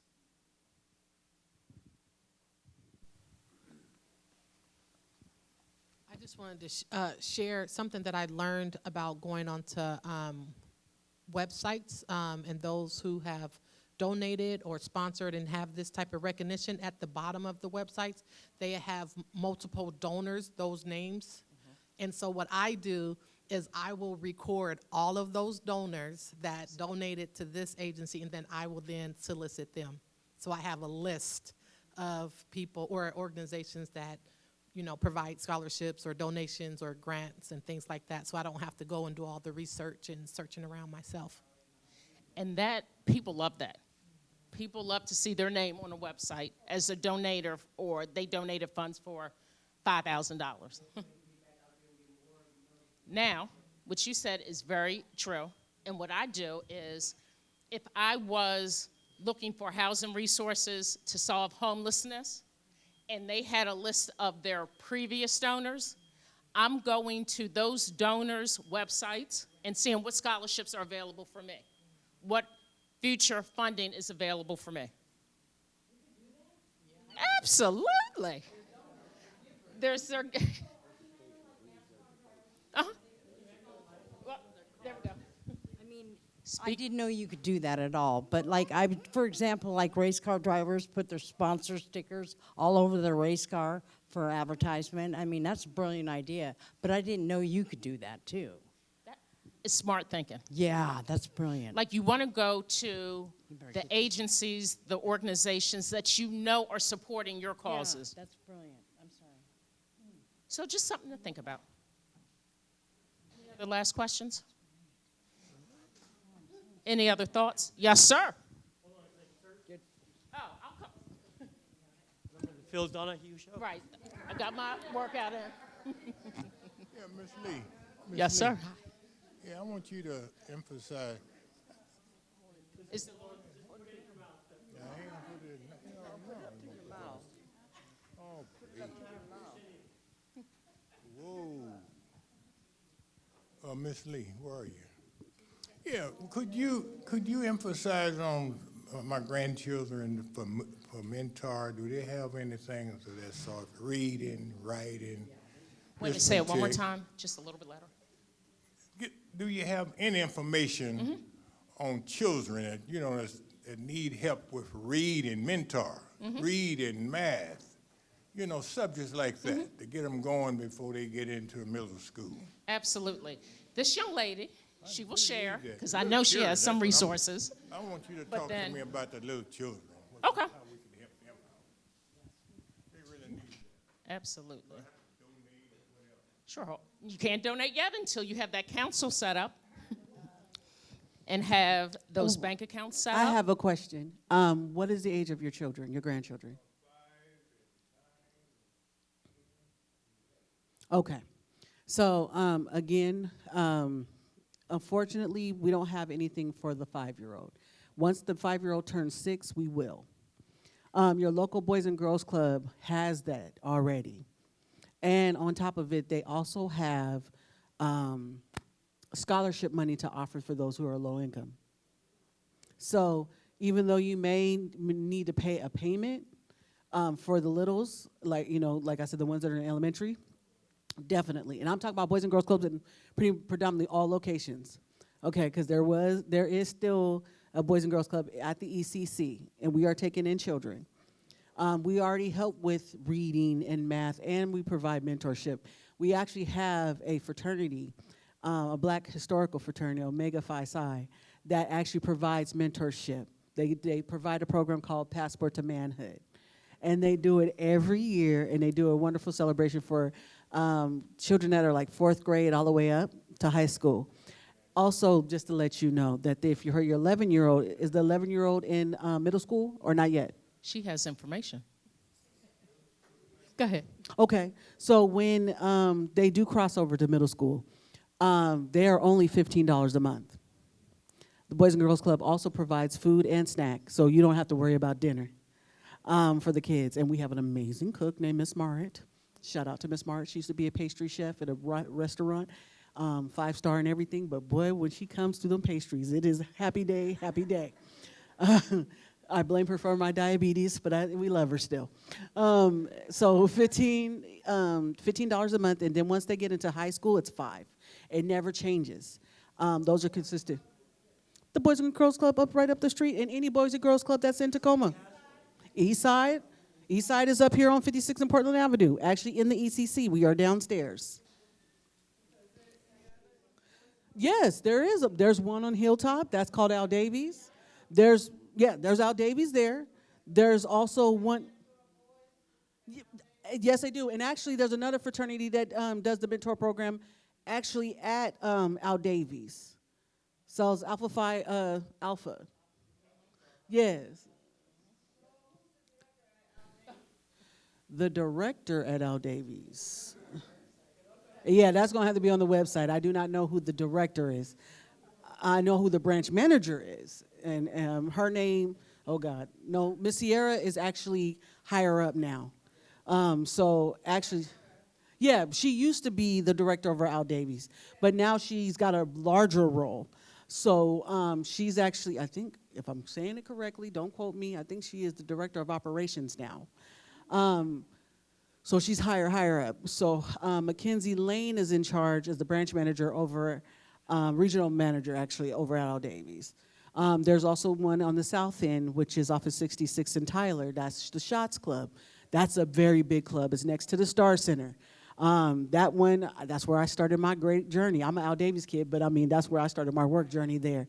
They also have one in Lakewood, Boys and Girls Club. So that's also another area there. And then they also have a few over on the other side. Now, we also have one in North Tacoma, which is called Gagne.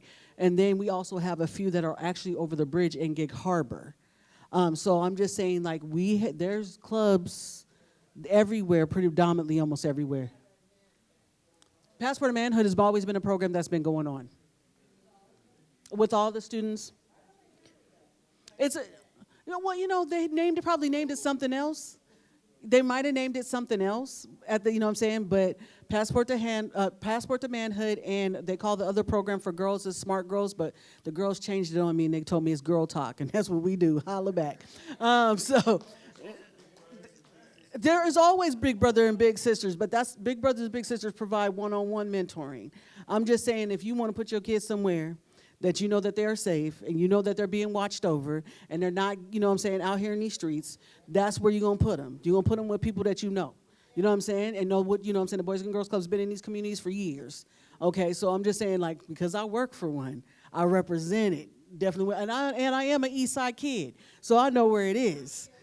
No, hey, be Hilltop. I was born in at the Christine Apartments. Don't get it twisted. I know the Debachi story, okay? Don't play with me. Debachi was a family that we used to go to the corner store. And then there was the bald-headed Murphy, but we can go on there later. Okay, so I'm just saying, that my start started at Hill, but my childhood was at the E. Okay, so I'm just saying that I went to McElvey. I went to also McCarver. So I'm just saying, transcending. I'm a Tacoma kid, okay? So I'm just letting you know I'm from here. Now, I know what you're talking about. No, I love you. I get excited when somebody talk about my neighborhood. When you said Hilltop, I know who this person is. So yes, I'm just giving you all that information. Anything else you need? I have a little bit The more. importance of communicating as a community. Right there. So I have a little bit more. As Oh, boy. a substitute teacher in Tacoma schools, I can tell you Tacoma schools at the middle school level has YMCA staff that offer after schools at select schools. I know Baker Middle School is one of the ones that does it. They provide them dinner. They offer to do homework with them. Additionally, besides that, you also have AmeriCorps in high school. AmeriCorps has community liaisons that partner with high school students to encourage them to look at their options after high school, as well as to encourage them to study. As a substitute teacher, I also do tutoring. But that's on me. Look at all of the information that was shared in 25 minutes. 25 minutes. So imagine if you had meetings on a calendar, or you had community partners, or you knew who we are. Look what work could get done. There is work to be done. We have about 2 minutes. Just to add to what she was saying about the Boys and Girls Club, there's also a scholarship for kids that are low income that they don't have to pay the $15. And a lot of the housing, well, I know ours do. We have a tutor, mentor thing that they come out certain days of the week for the students. You know what I'm saying? And it's all the ages. It's not just like the Club Z. That's one of those mentor helping them get into the. So you don't always have to go out to another place if you can't get there. You can. They do have some. It's just that they don't do enough. Absolutely. Get these community projects started. Make a change and do what you want to do. Set your own rules, set your own guidelines, get your own money. Right? I think this ends our website, but I hope you received some information. I will be here, of course, until the end. Any other questions? But we got to get these resident councils up and running. Can't do anything until we get those up and running. Take a picture, absolutely. So I think you have about a 2-minute break before we do our last section and close out the day. 3 o'clock.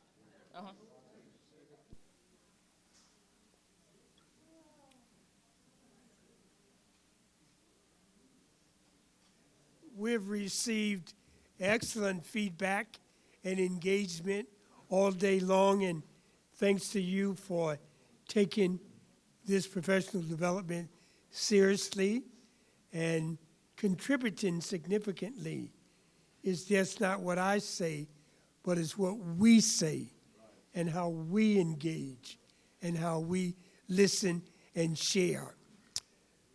I want to focus this last segment on a book that's out that I encourage you, if you do no more than to read the section on public housing.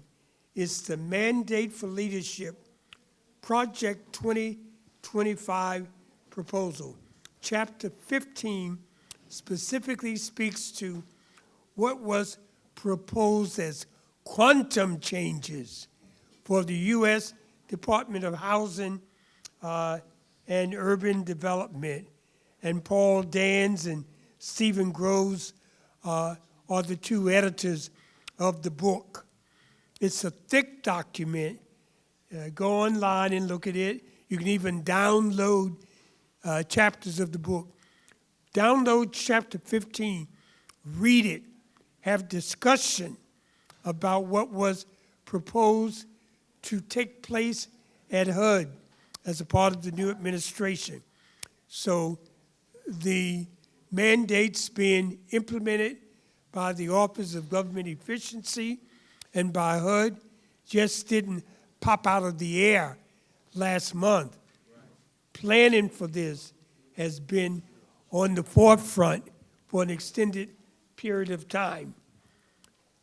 And one of the things that the book does is it resets HUD, redefines its mission, where the authority rests, who's in control, who does what. That's a major shift and major recalibration in the history of the organization. Sure. Can you see that opportunity? Let me ought to be turn it on. over. Yeah, ought to be right on that outline. It's Mandate for Leadership, Project 2025 proposal. You see that? Yep. Okay. chapter 15. It's rather thick, but all of what we're experiencing today was thought about, is being implemented aggressively. Much of it, too much of it, most of it comes across as punitive. It's not only immigration, but rather than dealing with all the other issues of tax increases and all of that, I want us to focus on HUD. The HUD regional offices are going to be eliminated. They've already started reducing HUD staff at the federal level. Want to reduce it by 50%. 50% of those employed by HUD by a period of time will not have a job.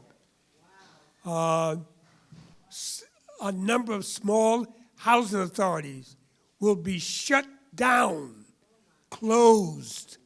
And in some instances, smaller housing authorities will lose their autonomy and will be assigned to a bigger housing authority to implement them or to take care of them, become their parent organization. They will be the kids.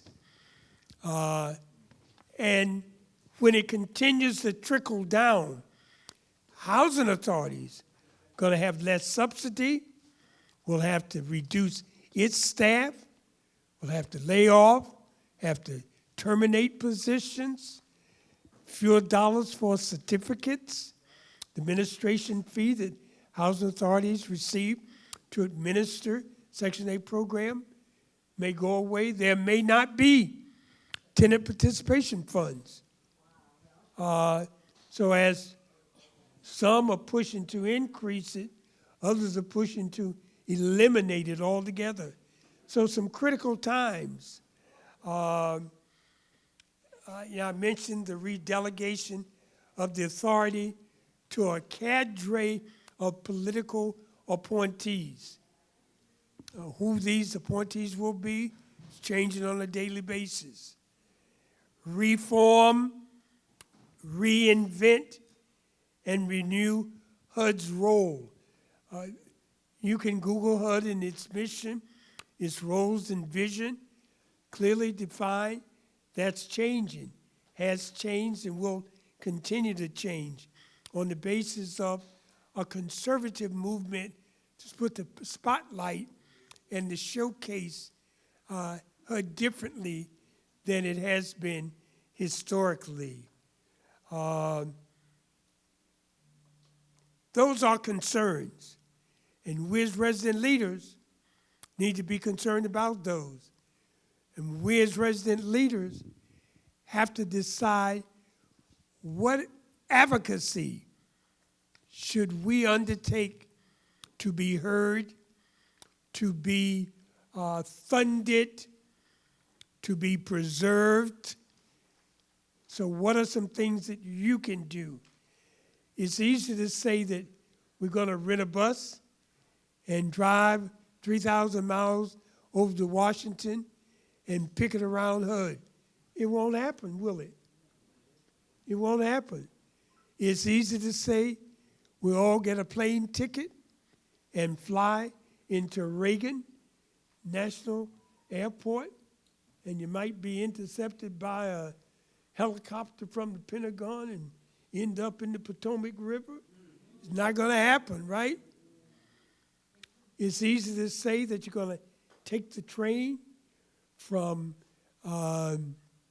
this location that ends up in New York and New Jersey, then take the Amtrak down from New Jersey to Washington to participate. Not going to happen. But you have emails, you have text messages, you can write letters and send your congressman, your U.S. senator, a letter opposing harmful things to the existence of housing authorities, to families in public housing. Got an obligation to do that. It is not the time to be quiet. We can't stick our head in the sand like an ostrich. We have to stand up and tall and be loud and be heard, be real clear. But we can't start doing that until we have conversation and talk about what's right, what's not right, what we should do. The worst thing is to start sending emails and being unclear with what you're asking for, not understanding what change has occurred, and we need to stay abreast of the changes and the impact of those changes, how they hurt families, how they hurt communities.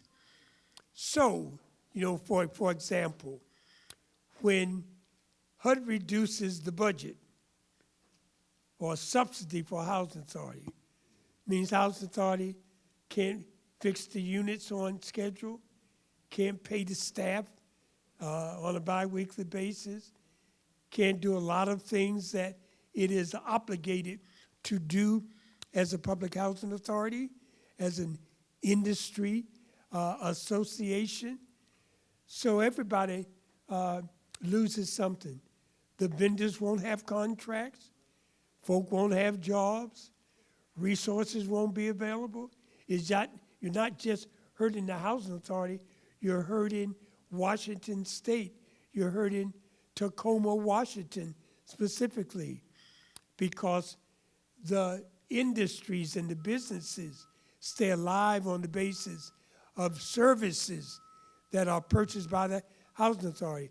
Housing authority spend most of its money externally, buying building materials, paint, shingles, light bulbs, computers, new windows, glass, furnace systems, parts, hot water heaters, air conditioning units, new vehicles, transmissions for them, carburetors, new tires.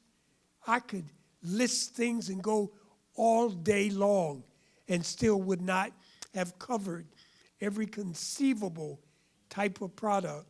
So you understand the big picture. These are turbulent times.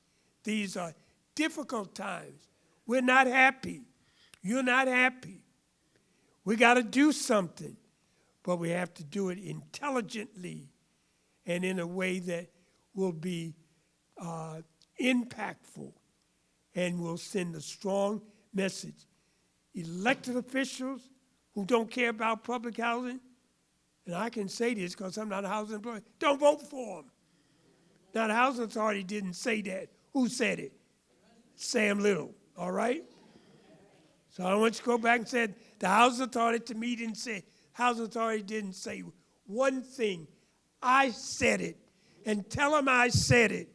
And if they want to hear from me, my number's on the internet. Call me, baby. Tell them to call me.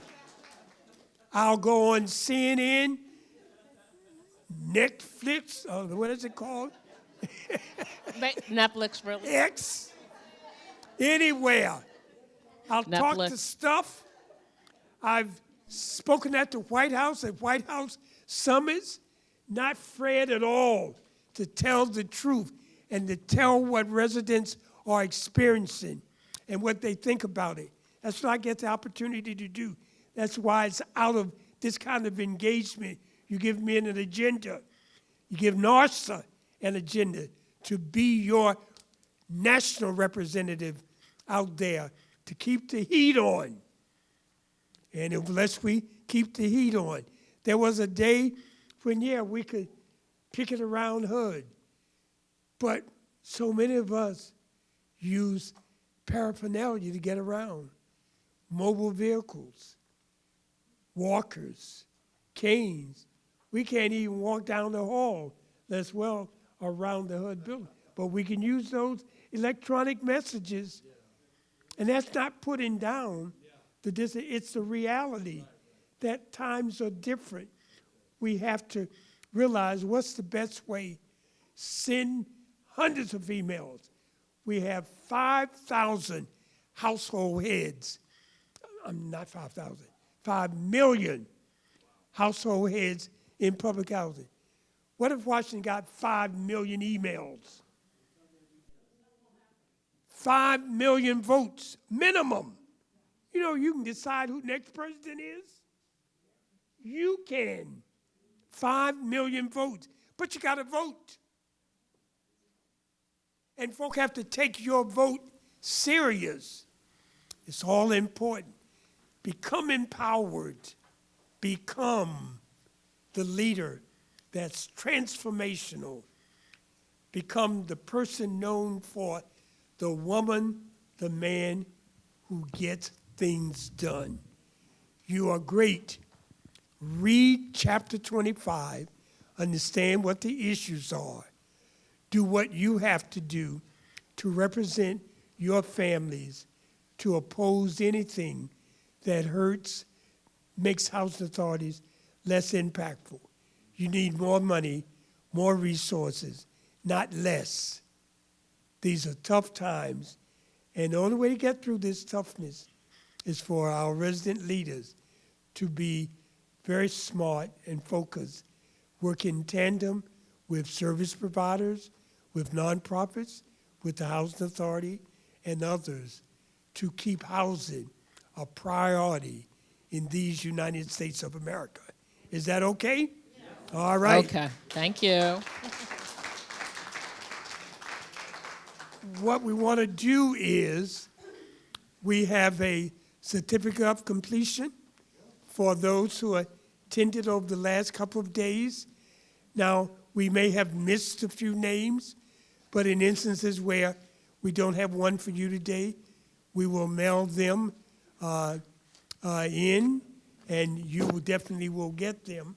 So we want to use the remaining time to distribute certificates, to recognize the fact that you committed 2 days to this event. Let me see one certificate. And it's a certificate printed on my expensive paper. You notice it's shiny? That means you're important.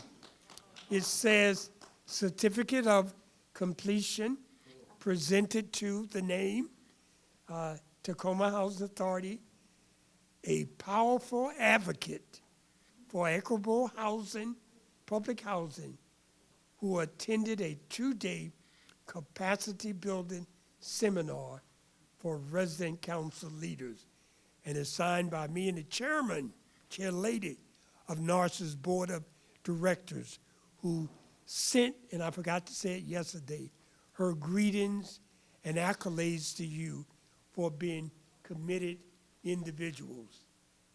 All right. How are we going to proceed? Okay. Yeah, or however we can pass them around, whatever is easiest for everybody. And then I need a few photographs with your certificate, and then we are pretty much wrapped up for today. Start calling names. Okay.